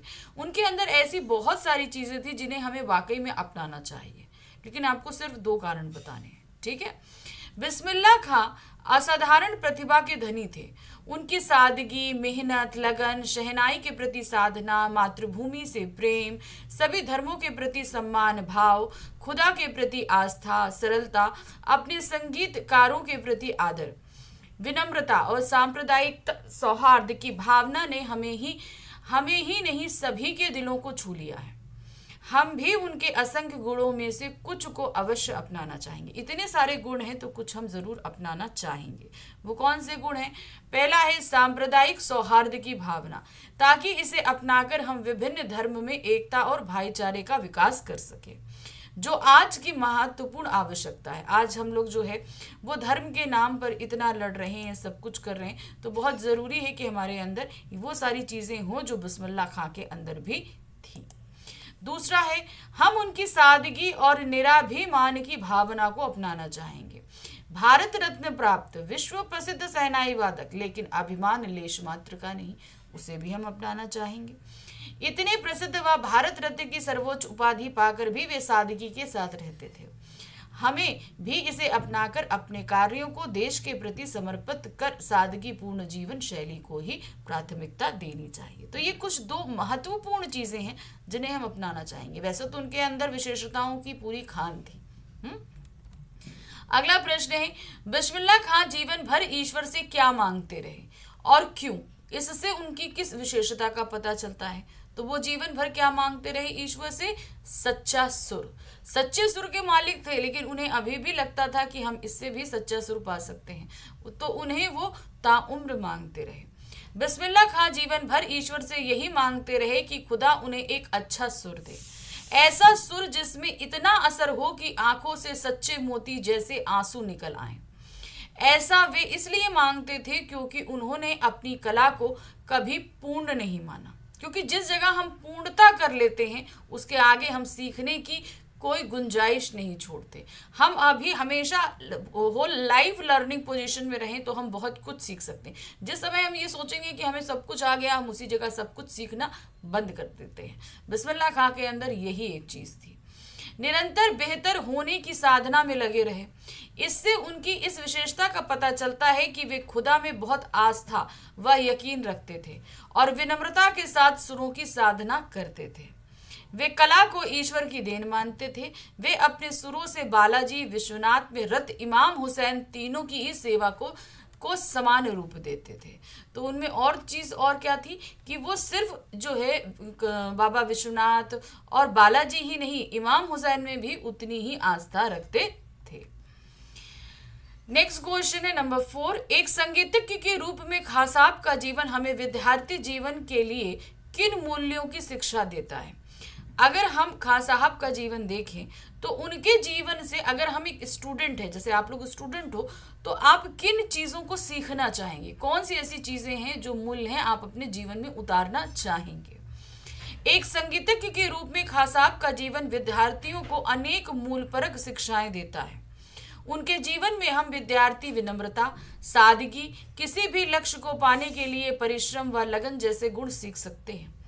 सफलता पर अभिमान ना करना, सांप्रदायिक सद्भाव बनाए रखना, सभी धर्मों को समान मानना, देश हित सर्वोपरि रखना व अंत तक बेहतरी के लिए साधना व श्रमरत रहने जैसे जीवन मूल्यों की सीख हम खां साहब से जीवन में ग्रहण कर सकते हैं। देखिए, आप सभी का जीवन अभी क्या है, अभी लर्निंग पोजीशन में। हम भी, जैसे हम, ऐसा नहीं कि हम टीचर हैं तो हम सीखते नहीं, हम बहुत सारी चीज़ें सीखते हैं। इवन आप लोगों के कमेंट्स भी मुझे बहुत सारी चीज़ें सिखाते हैं। तो होल लाइफ हमारा लर्निंग का प्रोसीजर होता है। इसे आप बहुत अच्छे उदाहरण से समझ सकते हो कि आपके घर में जो दादी नानी हैं, उनके समय में मोबाइल नहीं था, कंप्यूटर लैपटॉप्स नहीं थे, लेकिन आज उन सभी लोगों के हाथों में एंड्रॉयड है। आज वो सारी चीज़ें उन्होंने सीखी हैं। तो यानी कि वो ताउम्र सीखते हैं और आपने अभी सीखना शुरू किया है। तो अपने अंदर ये हैबिट डालिए कि हमेशा निरंतर अभ्यास करना, जो चीज़ आपने सीखी है उसकी प्रैक्टिस करने वाली जो आदत है वो हमेशा रखनी है, चाहे आपको जितना कुछ भी आ जाए। क्वेश्चन नंबर 5 है, कैसे कहा जा सकता है कि बिस्मिल्लाह खां कला के अनन्य उपासक थे। हमने उनकी इतनी सारी चीजें देखी है कि वो कला के उपासक थे, इतना सब कुछ, शहनाई अच्छा बजा लेते थे, लेकिन जो है साधना करना नहीं भूलते थे, प्रैक्टिस करना वो नहीं भूलते थे। बिस्मिल्लाह खां कला के अनन्य उपासक थे, यह निम्नलिखित बिंदुओं से स्पष्ट होता है। 80 साल की उम्र में भी कला की साधना करते रहे, अर्थात शहनाई बजाते रहे। इतने कुशल और प्रसिद्ध शहनाई वादक होने के बावजूद भी मालिक से एक अच्छा सुर पाने की प्रार्थना करते रहे। अपनी कला को उन्होंने कभी भी धन अर्जित करने का साधन नहीं बनाया। वे सच्चे संगीत साधक थे, इसी कारण उन्हें भारत रत्न की सर्वोच्च उपाधि से अलंकृत किया गया। वे अपनी कला को ईश्वर का आशीर्वाद मानते और सदा बालाजी विश्वनाथ के मंदिर में तथा इमाम हुसैन के नत शहनाई वादन किया करते थे। तो ये थे उनकी सच्चे कला साधक होने की पहचान। क्वेश्चन नंबर 6 है, काशी विश्वनाथ के प्रति बिस्मिल्लाह खां की श्रद्धा का साधारण उल्लेख कीजिए। वो विश्व में कहीं पर भी शहनाई बजाएं, लेकिन उनकी शहनाई का मुख हमेशा स्टार्टिंग में किधर रहता था, जिधर काशी विश्वनाथ है। वो अपनी श्रद्धा प्रकट करने के लिए हमेशा ऐसा करते थे। अपने मजहब के प्रति अत्यधिक समर्पित उस्ताद बिस्मिल्लाह खां की श्रद्धा काशी विश्वनाथ के प्रति भी अपार थी। वे नित्य प्रति विश्वनाथ बालाजी ही मंदिर में आरती के समय शहनाई बजाते थे। बाबा विश्वनाथ व बिस्मिल्लाह खां एक दूसरे के पूरक थे। काशी गंगा व बाबा विश्वनाथ से बिस्मिल्लाह खां को अलग करके नहीं देखा जा सकता। वे जब भी काशी से बाहर रहते तब विश्वनाथ व बालाजी मंदिर की तरफ मुंह करके ही बैठते थे और अपनी शहनाई का प्याला घुमा दिया करते थे। शहनाई का प्याला अर्थात शहनाई का मुख उस तरफ कर दिया करते थे जिन दिशाओं में ये मंदिर होते हैं। सुर साध कर अपनी श्रद्धा प्रकट करते और भीतर की आस्था रीढ़ के माध्यम से बजनी शुरू हो जाती। तो उनकी जो आस्था थी इनके प्रति, वो रीढ़ अर्थात शहनाई के माध्यम से बजनी शुरू होती थी। प्रश्न संख्या 7 है, बिस्मिल्लाह खां के व्यक्तित्व की ऐसी 2 विशेषताओं का उल्लेख कीजिए जिन्होंने आपको सर्वाधिक प्रभावित किया है, जो आपको बहुत अच्छी लगी है। बिस्मिल्लाह खां वैसे तो अनेक विशेषताओं के धनी थे, उनकी निम्नलिखित विशेषताओं ने हमें बेहद प्रभावित किया है। पहली है, बिस्मिल्लाह खां जात पात और धर्म संप्रदाय से ऊपर उठकर सभी कामों में सांप्रदायिक सद्भावना का संचार करते थे। वे बालाजी के मंदिर में शहनाई बजाते तो दूसरी तरफ 5 वक्त की नमाज भी पढ़ते थे। तो ये एक उनके क्या है, सांप्रदायिक सौहार्द के थी। वे अत्यंत विनम्रशील और सादगी पसंद थे। भारत के सर्वोच्च पुरस्कार भारत रत्न मिलने के बाद भी उन्हें घमंड छू तक नहीं गया था। वे सीधा सादा जीवन जीकर सादगी से रहते। वे सदा सादा जीवन उच्च विचार की भावना से प्रेरित थे। अगला प्रश्न देखिए, बिस्मिल्लाह खां ने आपस में भाईचारे के साथ रहने की प्रेरणा देशवासियों को किस प्रकार दी? मतलब हम अलग अलग धर्म के हैं लेकिन हमें आपस में मिलकर रहना है, ये प्रेरणा वो किस तरीके से देते हैं, ये आपको बताना है। तो देखिए क्या है, बिस्मिल्लाह खां जाति के मुसलमान थे और धर्म की दृष्टि से इस्लाम धर्म को भजने वाले तथा 5 वक्त नमाज पढ़ने वाले मुसलमान थे। तो ये तो हम सभी को पता है कि वो एक मुसलमान थे और इस्लामिक धर्म को मानते भी थे। धर्म एवं जाति भेद उनके मन में दूर दूर तक न था। वे बिना किसी भेदभाव के हिंदू एवं मुसलमान दोनों के उत्सवों में मंगल ध्वनि बजाते थे। ऐसा नहीं था कि सिर्फ अपने ही त्योहारों में बनाएं, वो हिंदुओं के त्योहारों में भी बजाया करते थे। उनके मन में बालाजी के प्रति विशेष श्रद्धा थी। वे काशी के से बाहर होने पर भी विश्वनाथ और बालाजी मंदिर की दिशा की ओर मुंह करके बैठते और शहनाई बजाते थे। इस प्रकार वह अपनी आपसी भाईचारे के साथ देशवासियों को एक साथ मिलजुल कर रहने की प्रेरणा देते थे। तो हमें सिर्फ ऐसा नहीं है कि सिर्फ अपने धर्म के, वो बाकी अब दूसरे धर्मों के भी उतनी ही आस्था, उतना ही सम्मान करते थे। मुहर्रम में बिस्मिल्लाह खां के स्वभाव को अपने शब्दों में लिखिए। तो वो मुहर्रम में किस तरीके से उस मुहर्रम को मनाते थे। ये मुहर्रम के दिन इस्लाम में शोक के दिन मनाए जाते हैं, वो 10 दिन, ठीक है। तो देखिए क्या है, मुहर्रम में बिस्मिल्लाह खां का गहरा संबंध था। मुहर्रम के महीने में बिस्मिल्लाह खां और उनका पूरा खानदान सिया मुसलमान रत इम्मा आम हुसैन एवं उनके वंशजों के प्रति शोक प्रकट करता था। यह शोक 10 दिन तक चलता था। उनके खानदान में कोई भी व्यक्ति मुहर्रम के दिनों में ना तो शहनाई बजाता था और ना ही संगीत के किसी कार्यक्रम में शामिल होता था। मुहर्रम की 8वीं तारीख उनके लिए विशेष महत्व रखती थी। इस दिन खां साहब खड़े होकर शहनाई बजाते थे। वे करीब 8 किलोमीटर पैदल रोते हुए नौहा बजाते चलते थे। इस दिन कोई राग नहीं बजाया जाता था, किसी तरह का राग, मतलब जो हमें मन को प्रसन्न करे वो नहीं बजाते। हम शोक यानी नौहा का मतलब वो शोक संगीत बजाया करते थे। नौबत खाने इबादत शीर्षक का आश्रय स्पष्ट कीजिए। तो इसके लिए सबसे पहले आपको बताना पड़ेगा कि नौबत खाने का तात्पर्य क्या होता है, तभी हम बता पाएंगे कि इस पूरे अध्याय का नाम नौबत खाने में इबादत क्यों रखा गया। इस शीर्षक का हमें मतलब बताना है, क्यों इस पाठ के लिए लिया गया है। नौबत खाने का अर्थ है प्रवेश द्वार के ऊपर मंगल ध्वनि बजाने का स्थान, और इबादत का अर्थ है उपासना, ठीक है। नौबत खाने इबादत का मतलब समझ के। काशी के पंचगंगा घाट स्थित बालाजी के मंदिर की ड्योढ़ी थी, यानी कि उनका द्वार।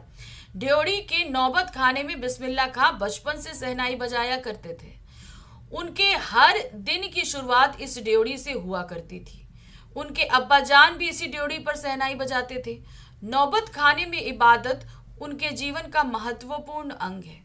शहनाई का रियाज और सच्चे सुर की पकड़ का अभ्यास यहीं से शुरू हुआ। उनकी यह इबादत केवल शहनाई बजाने तक सीमित नहीं थी, अपितु उनकी धार्मिक उदारता को भी प्रकट करती थी। तो धर्म के प्रति जो उनकी आस्था थी वो ये भी बताती थी कि वो सिर्फ अपने धर्म को नहीं मान रहे, वो हिंदू धर्म में भी उसी तरीके से आस्था रखते हैं। 5 वक्त की नमाज पढ़ने वाले बिस्मिल्लाह खां की बालाजी विश्वनाथ एवं संकट मोचन पर गहरी आस्था थी। इस प्रकार नौबत खाने में इबादत शीर्षक बिस्मिल्लाह की शहनाई वादन कला और उनकी गहरी आस्था को प्रकट करता है। तो इसीलिए यहाँ पर इस पूरे अध्याय का नाम रखा गया है नौबत खाने में इबादत। नेक्स्ट क्वेश्चन है, नौबत खाने में इबादत पाठ के आधार पर उस्ताद बिस्मिल्लाह खां का प्रारंभिक परिचय देते हुए बताइए कि उनमें संगीत के प्रति आसक्ति किनके गायन और संगीत को सुनकर हुई। तो मतलब जब वो संगीत वादन सीख रहे थे तब उनका मन किस तरीके से संगीत के प्रति इतना खिंचा, आपको ये बताना। प्रारंभिक जीवन यानी कि एकदम स्टार्ट में जब उन्होंने शहनाई बजाना शुरू किया था तब की बात। उस्ताद बिस्मिल्लाह खां सुप्रसिद्ध शहनाई वादक थे। संगीत में उनकी गहरी आस्था थी। उनका जन्म डुमराव गांव बिहार में हुआ था। वे बचपन में अपने नाना के घर काशी आ गए। उनके दोनों मामा सादिक हुसैन और अली बख्श देश के जाने माने शहनाई वादक थे, परंतु संगीत के प्रति उनकी आसक्ति जगाई थी दो बहनों, रसूलन बाई और बतूलन बाई के गायन ने। बचपन में बिसलना खां को नौबत खाने रियाज के लिए जाना पड़ता था, मतलब वो कहाँ जाते थे? नौबत खाने, बालाजी मंदिर पे। वही रास्ते में उन दोनों बहनों के यहाँ से होकर जाता था। वो रास्ता कहाँ जाता था? इन दोनों बहनों के घर के हो से। रास्ते में ही कितनी तरह के बोल बनाव, कभी ठुमरी, कभी ठप्पे, दादरा आदि सुन सुनकर उन्हें भी संगीत के प्रति आसक्ति जागृत हो गई। तो इन दो बहनों के गायन के प्रति वे इतना ज्यादा मोहित थे कि उनका भी इंटरेस्ट गायन में इन दोनों बहनों की वजह से होने लगा। हैं इस वीडियो को और देखते हैं कि क्या क्या प्रश्न हमारे सामने आएंगे। सबसे पहला प्रश्न है, संस्कृति पाठ में लेखक ने आग और सुई के आविष्कारों से क्या स्पष्ट किया है? वो आखिर क्या बताना चाहते हैं? इस आग और सुई का जो उन्होंने उदाहरण दिया है वो बोलना क्या चाहते हैं? पाठ संस्कृति में लेखक भंदत आनंद जी ने आग और सुई के आविष्कारों से यह स्पष्ट करने का प्रयास किया है कि ये दोनों ही आविष्कार मानव की आवश्यकताओं की पूर्ति के लिए किए गए, मतलब हमारी जरूरतों को पूरा करने के लिए। अपने को ठंड से बचाने और भोजन व मांस को पकाकर खाने की प्रेरणा ने इस आविष्कार में महत्वपूर्ण भूमिका अदा की होगी तथा बाद में अपने ये अनेक उपयोगिताओं के कारण अग्नि को देवता माना गया होगा। सुई धागे के आविष्कार के पीछे भी मानव की अपने को शीत से बचाने के लिए कपड़े सिलने व पहनने की आवश्यकता ही प्रमुख थी। इस आविष्कार से मानव अपने शरीर को कष्टों व मौसम के प्रहार से बचा सका।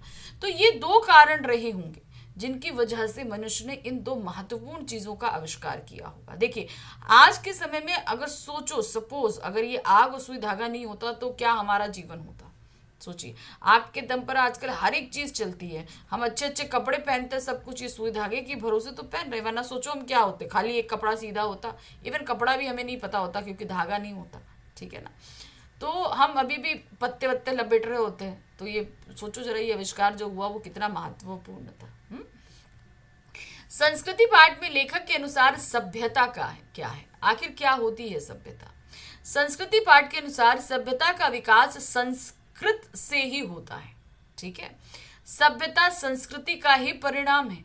हमारे खाने पीने के तरीके, ओढ़ने पहनने के तरीके, हमारे गमन आगमन के साधन, हमारे परस्पर कट मरने के तरीके आदि सब हमारी सभ्यता है, क्योंकि इन सब के लिए किसी ना किसी संस्कृत व्यक्ति ने किसी चीज का इजाद किया जो हमने आगे अपने इस रहन सहन के तरीकों में इम्प्लीमेंट किया। संस्कृति एक आंतरिक संस्कार है और सभ्यता एक बाहरी संस्कार है। संस्कृति क्या होती है? आंतरिक प्रेरणा होती है, और सभ्यता क्या होती है? उसे हम अपने बाहरी जीवन में यूज करते हैं। लेखक के अनुसार संस्कृति ही सभ्यता का जन्म होता है। तो संस्कृति से ही किसका जन्म होता है? सभ्यता का। तीसरा प्रश्न है, रात के तारों को देखकर ना सो सकने वाले मनीषी को प्रथम पुरस्कर्ता क्यों कहा गया? संस्कृति पाठ के आधार पर आपको उत्तर देना है। क्यों ऐसा बोला गया कि वो मनीषी जो रात के तारों को देखकर नहीं सो पाया वो प्रथम पुरस्कर्ता है? रात के तारों को देखकर ना सो सकने वाले मनीषी को प्रथम पुरस्कर्ता इसलिए कहा गया क्योंकि उसके पेट भरा होने और तन ढका होने के बावजूद भी वह यह जानने के लिए बेचैन था कि ये मोती भरा थाल आखिर है क्या। उसके पास सब कुछ था, सारे आराम थे, लेकिन तब भी वो क्या हुआ? वो बेचैन था कि आखिर ये क्या है। ऐसा संस्कृत व्यक्ति कभी खाली नहीं बैठ सकता, वह कोई नई खोज करके ही दम लेता है। वह अपनी बुद्धि और विवेक के बल पर अनुशासन में जुट जाता है। वास्तव में ऐसा व्यक्ति ही संस्कृत कहलाने का अधिकारी होता है, यानी कि जिसके पास सब कुछ है लेकिन तब भी वो कुछ खोजने और करने की जिज्ञासा जो उसके अंदर होती है, वो ही एक मनीषी यानी कि एक संस्कृत व्यक्ति कहलाने के लायक होता है। और वह प्रथम पुरस्कर्ता भी कहलाता है। वह उन चीजों की खोज में नहीं लगता जो उसके जीवित रहने के लिए आवश्यक है। जैसे आग और सुई हमारे जीवित रहने के लिए आवश्यक थी, लेकिन अब आसमान के तारे क्या है? वो हमारे जीवित रहने के लिए तो जरूरी नहीं है, लेकिन हम जानने की तब भी कोशिश करें कि आखिर क्या है, वो हमारी जिज्ञासा के कारण है। बल्कि उन नई वस्तुओं की खोज की तरफ अग्रसर होता है जो अपने अंदर की सहज संस्कृति के कारण होता है। यानी कि हमारी जिज्ञासा है, हम जानना चाहते हैं कि ये है क्या। संस्कृति कब असंस्कृति बन जाती है? संस्कृति के मूल में होती है जन कल्याण की भावना, और जब ये जन कल्याण की भावना विनाश की संस्कृति ले आए, यानी कि किसी को तबाह करने के बारे में सोचने लगे, तब ये संस्कृति असंस्कृति बन जाती है। संस्कृति का अर्थ केवल आविष्कार करना नहीं होता। यह आविष्कार जब मानव कल्याण की भावना से जुड़ जाता है तब हम उसे संस्कृति कहते हैं। किंतु जब आविष्कार करने की योग्यता का उपयोग विनाश करने के लिए किया जाता है तब यह संस्कृति ही असंस्कृति बन जाती है। अतः यह कहना उचित होगा कि संस्कृति मानव के कल्याण के लिए होती है और उसके विकास और ज्ञान का मार्ग प्रशस्त करती है, जबकि असंस्कृति का रूप अकल्याणकारी होता है, यानी कि नुकसानदेह होता है, और वह मानवता को विनाश की ओर ले जाती है। अब आते हैं प्रश्न संख्या 5 पर। संस्कृति पाठ के आधार पर बताइए कि हमें सभ्यता किनसे मिली है और किस तरह मिली है। तो जाहिर सी बात है कि सभ्यता हमें किससे मिली है? संस्कृति पाठ के आधार पर सभ्यता हमें हमारे पूर्वजों से मिली है। संस्कृति पाठ में लेखक ने बताया है संस्कृति जीवन का चिंतन और कलात्मक सृजन से भरा हुआ है, जबकि लेखक के अनुसार मनुष्य के रहन सहन का तरीका सभ्यता के अंतर्गत आता है। इस दृष्टि से सभ्यता को संस्कृति का विकसित रूप ही कहा जा सकता है, यानी कि संस्कृति जो प्रेरणा थी जिससे हमने आविष्कार किया वो ही सभ्यता का विकसित, क्योंकि हमने अगर किसी चीज का चिंतन किया, हमें प्रेरणा मिली, हमने नई चीज का आविष्कार की, अब वो जब प्रेरणा हमें मिली तो हमने सोचा भी होगा हमें ये चीज मिल जाएगी तो हम इसका कैसे इस्तेमाल करेंगे, तो वो क्या हुई, हमने सभ्यता हमारे अंदर आ गई। न्यूटन ने भी अपनी बुद्धि शक्ति से गुरुत्वाकर्षण के रहस्य की खोज की, इसीलिए उसे संस्कृत मानव कह सकते हैं। आज मनुष्य के पास भले ही इस विषय पर अधिक जानकारी होगी, पर उसमें वह बुद्धि शक्ति नहीं जो न्यूटन के पास थी। वह इस विषय पर तो केवल न्यूटन द्वारा दी गई जानकारी को ही आगे बढ़ा रहे हैं। हम न्यूटन को संस्कृत दे सकते हैं, लेकिन आज के जो बच्चे हैं, विद्यार्थी हैं, वो भौतिक विज्ञान के बारे में शायद न्यूटन से ज्यादा जानते हैं, लेकिन वो उतना संस्कृत नहीं होंगे। क्यों? क्योंकि वो न्यूटन द्वारा दी गई ही जानकारी को आगे बढ़ा रहे हैं। इसीलिए वह न्यूटन से अधिक सभ्य तो है किंतु संस्कृत नहीं। इस प्रकार हमें सभ्यता आग और सुई के गुमनाम आविष्कारकों तथा न्यूटन जैसे संस्कृत मानवों से अनेक आविष्कारों या ज्ञान द्वारा प्राप्त हुई है। वे निरंतर आधुनिक मानवों द्वारा आगे बढ़ रही है। नेक्स्ट क्वेश्चन है, संस्कृति पाठ का लेखक कल्याण की भावना को संस्कृति और सभ्यता का महत्वपूर्ण तत्व मानता है, स्पष्ट कीजिए। तो यहाँ पर क्या होगा, देखिए, संस्कृति ही सभ्यता का जन्म होता है। संस्कृति मानव से किसी नई वस्तु का आविष्कार कराती है तथा मनुष्य से सब कुछ त्याग देने की भावना का भाव उत्पन्न करती है। यही संस्कृति सभ्यता को उत्पन्न करती है। ठीक है ना, ऐसे ही होता है। मानव संस्कृति एक अविभाज्य तत्व है। इसमें सदा ही लोक कल्याण का भाव निहित होता है। महात्मा बुद्ध ने मानव कल्याण के लिए अपना राजपाट छोड़कर शांति की प्रतिष्ठा की ताकि तृप्त जनता सुखी रह सके। कार्ल मार्क्स ने भी अपना सारा जीवन कष्टों में व्यतीत किया ताकि मजदूर वर्ग सुखी हो। अतः लोक कल्याण का भाव ही संस्कृति और सभ्यता का महत्वपूर्ण तत्व है, जिसके कारण ही भारतीय संस्कृति व सभ्यता अटूट है। नेक्स्ट क्वेश्चन है, संस्कृति पाठ के आधार पर 2 उदाहरणों का उल्लेख कीजिए जिनके आधार पर लेखक ने संस्कृति का स्वरूप समझाया है। तो वो 2 उदाहरण बताने हैं जिसकी वजह से उन्होंने हमें संस्कृति जैसे जटिल शब्द को समझाने का प्रयास किया है। लेखक भंदत आनंद जी ने संस्कृति के स्वरूप को समझाने के लिए निम्नलिखित उदाहरण देते हैं। जिस योग्यता, प्रवृत्ति अथवा प्रेरणा के बल पर आग व सुई का आविष्कार हुआ, वह ही व्यक्ति विशेष की संस्कृति है। एक संस्कृत व्यक्ति ही नई चीज की खोज करता है। उसी व्यक्ति की बुद्धि तथा विवेक ही किसी नए तथ्य की खोज कर आविष्कार करता है। समझ में आया कि हम क्या करते हैं, जैसे सुई धागे का आविष्कार हुआ तो व्यक्ति विशेष के अंदर संस्कृति पनपी, उसने एक नई चीज की खोज करी, वो एक संस्कृत व्यक्ति हो गया, और उसी व्यक्ति की बुद्धि और विवेक से नए तथ्य खोजकर आविष्कार होता है। एक उदाहरण ये दिया। दूसरा उदाहरण था, संस्कृति ही मानव से किसी नई वस्तु का आविष्कार कराती है। मतलब संस्कृति वो होती है जहां हमारी जरूरत है, हमें प्रेरणा मिल रही है कि हमें इस चीज की आवश्यकता है, और उस आवश्यकता के लिए हम नई चीज का आविष्कार करते हैं। और मानव के लोक कल्याण की भावना व सर्वस्व त्याग की भावना भरती है। संस्कृति मन के भावों का परिष्कृत रूप है और इसमें परोपकार व धैर्य का समावेश होता है। संस्कृति एक आंतरिक अनुभूति, अंदर से हम उस चीज के बारे में महसूस करते हैं। नेक्स्ट क्वेश्चन है, संस्कृति के स्वरूप के संदर्भ में लेखक का दृष्टिकोण स्पष्ट कीजिए। अब संस्कृति के स्वरूप के बारे में हमारे लेखक क्या सोचते हैं?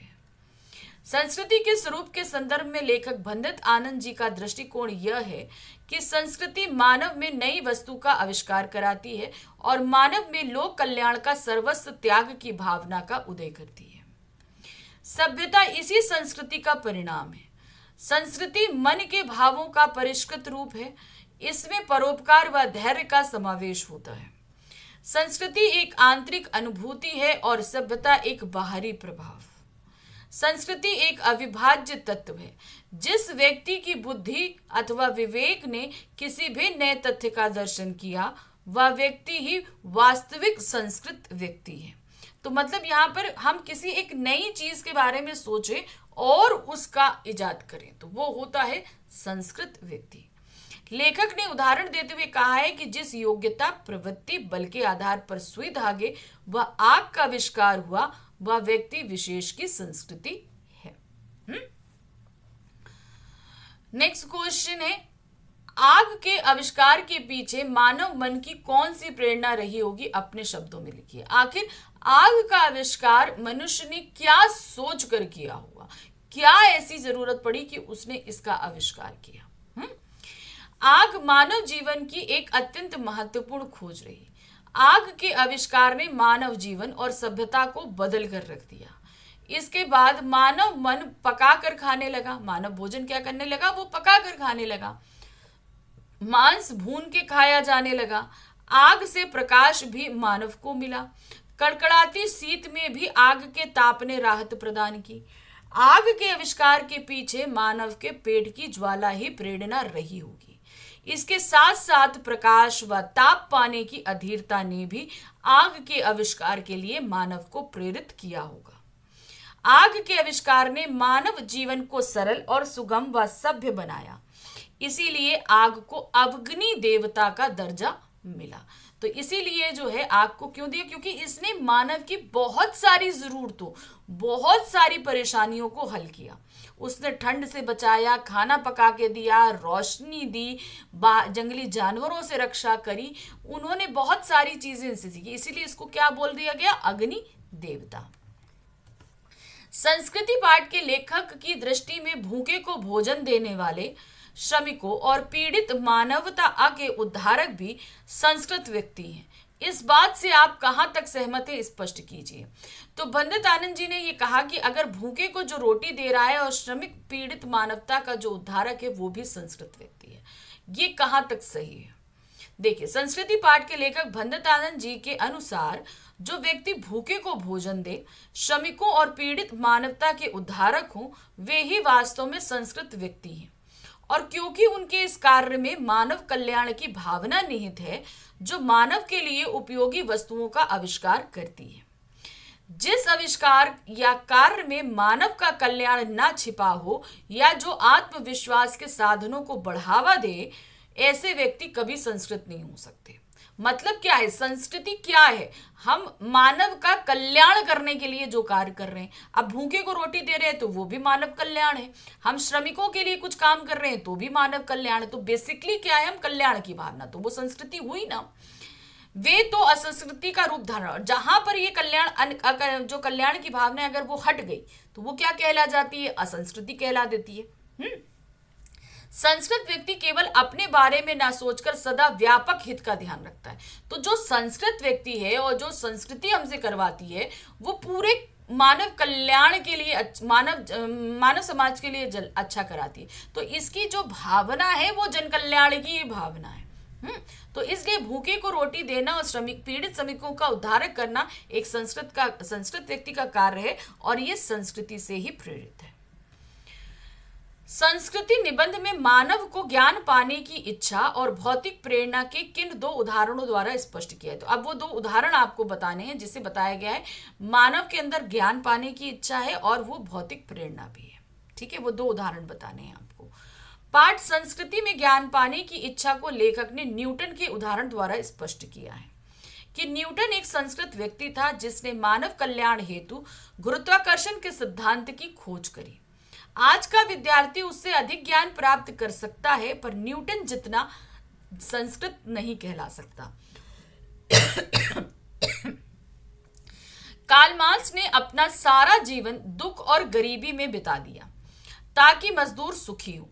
ऐसे व्यक्ति किसी भौतिक प्रेरणा से त्याग नहीं करते वरन वे मानव कल्याण हेतु कार्य करते हैं। अतः भौतिक प्रेरणा और ज्ञान पाने की इच्छा भी संस्कृति का महत्वपूर्ण हिस्सा है। तो यहाँ पे इन्होंने कार्ल मार्क्स और न्यूटन के द्वारा इस चीज को समझाने का प्रयास किया है।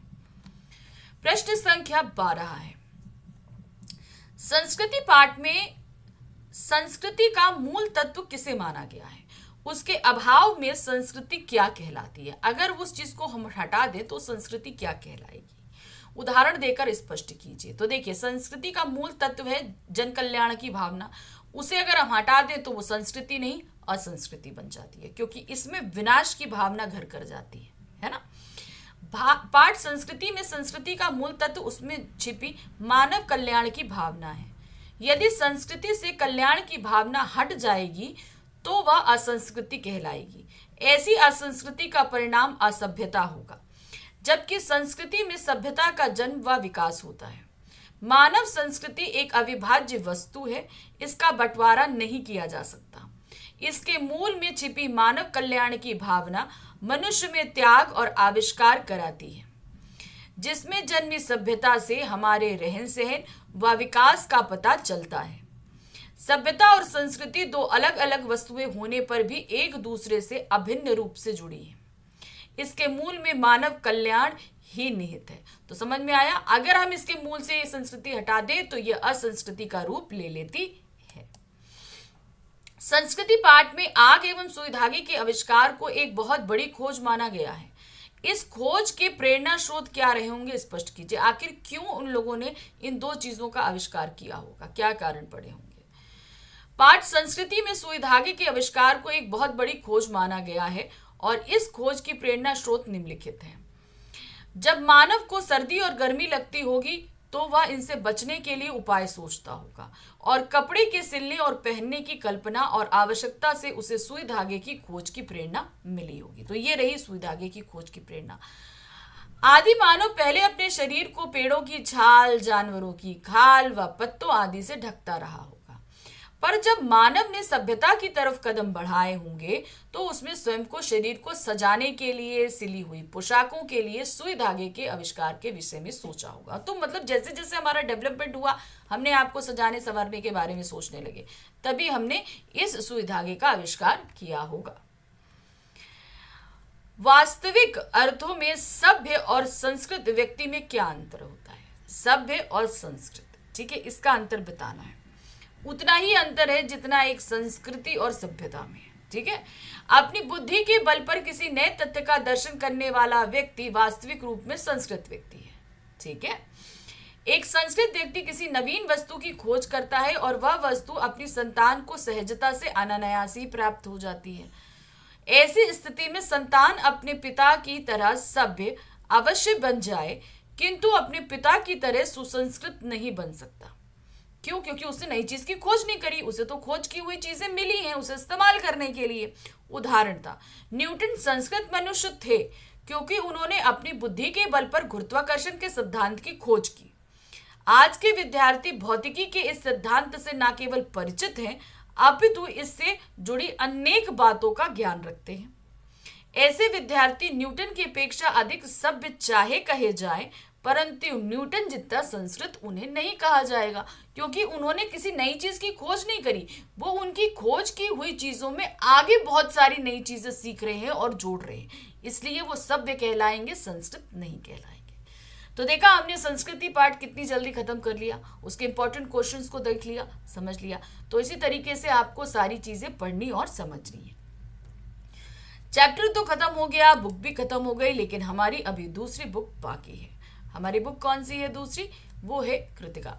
तो उसके मोस्ट इंपॉर्टेंट क्वेश्चंस भी मैं जल्दी लेकर आऊंगी आपके लिए। मिलते हैं हम आगे नए वीडियो के साथ में, नए क्वेश्चंस के साथ में। Thank you for watching, bye bye.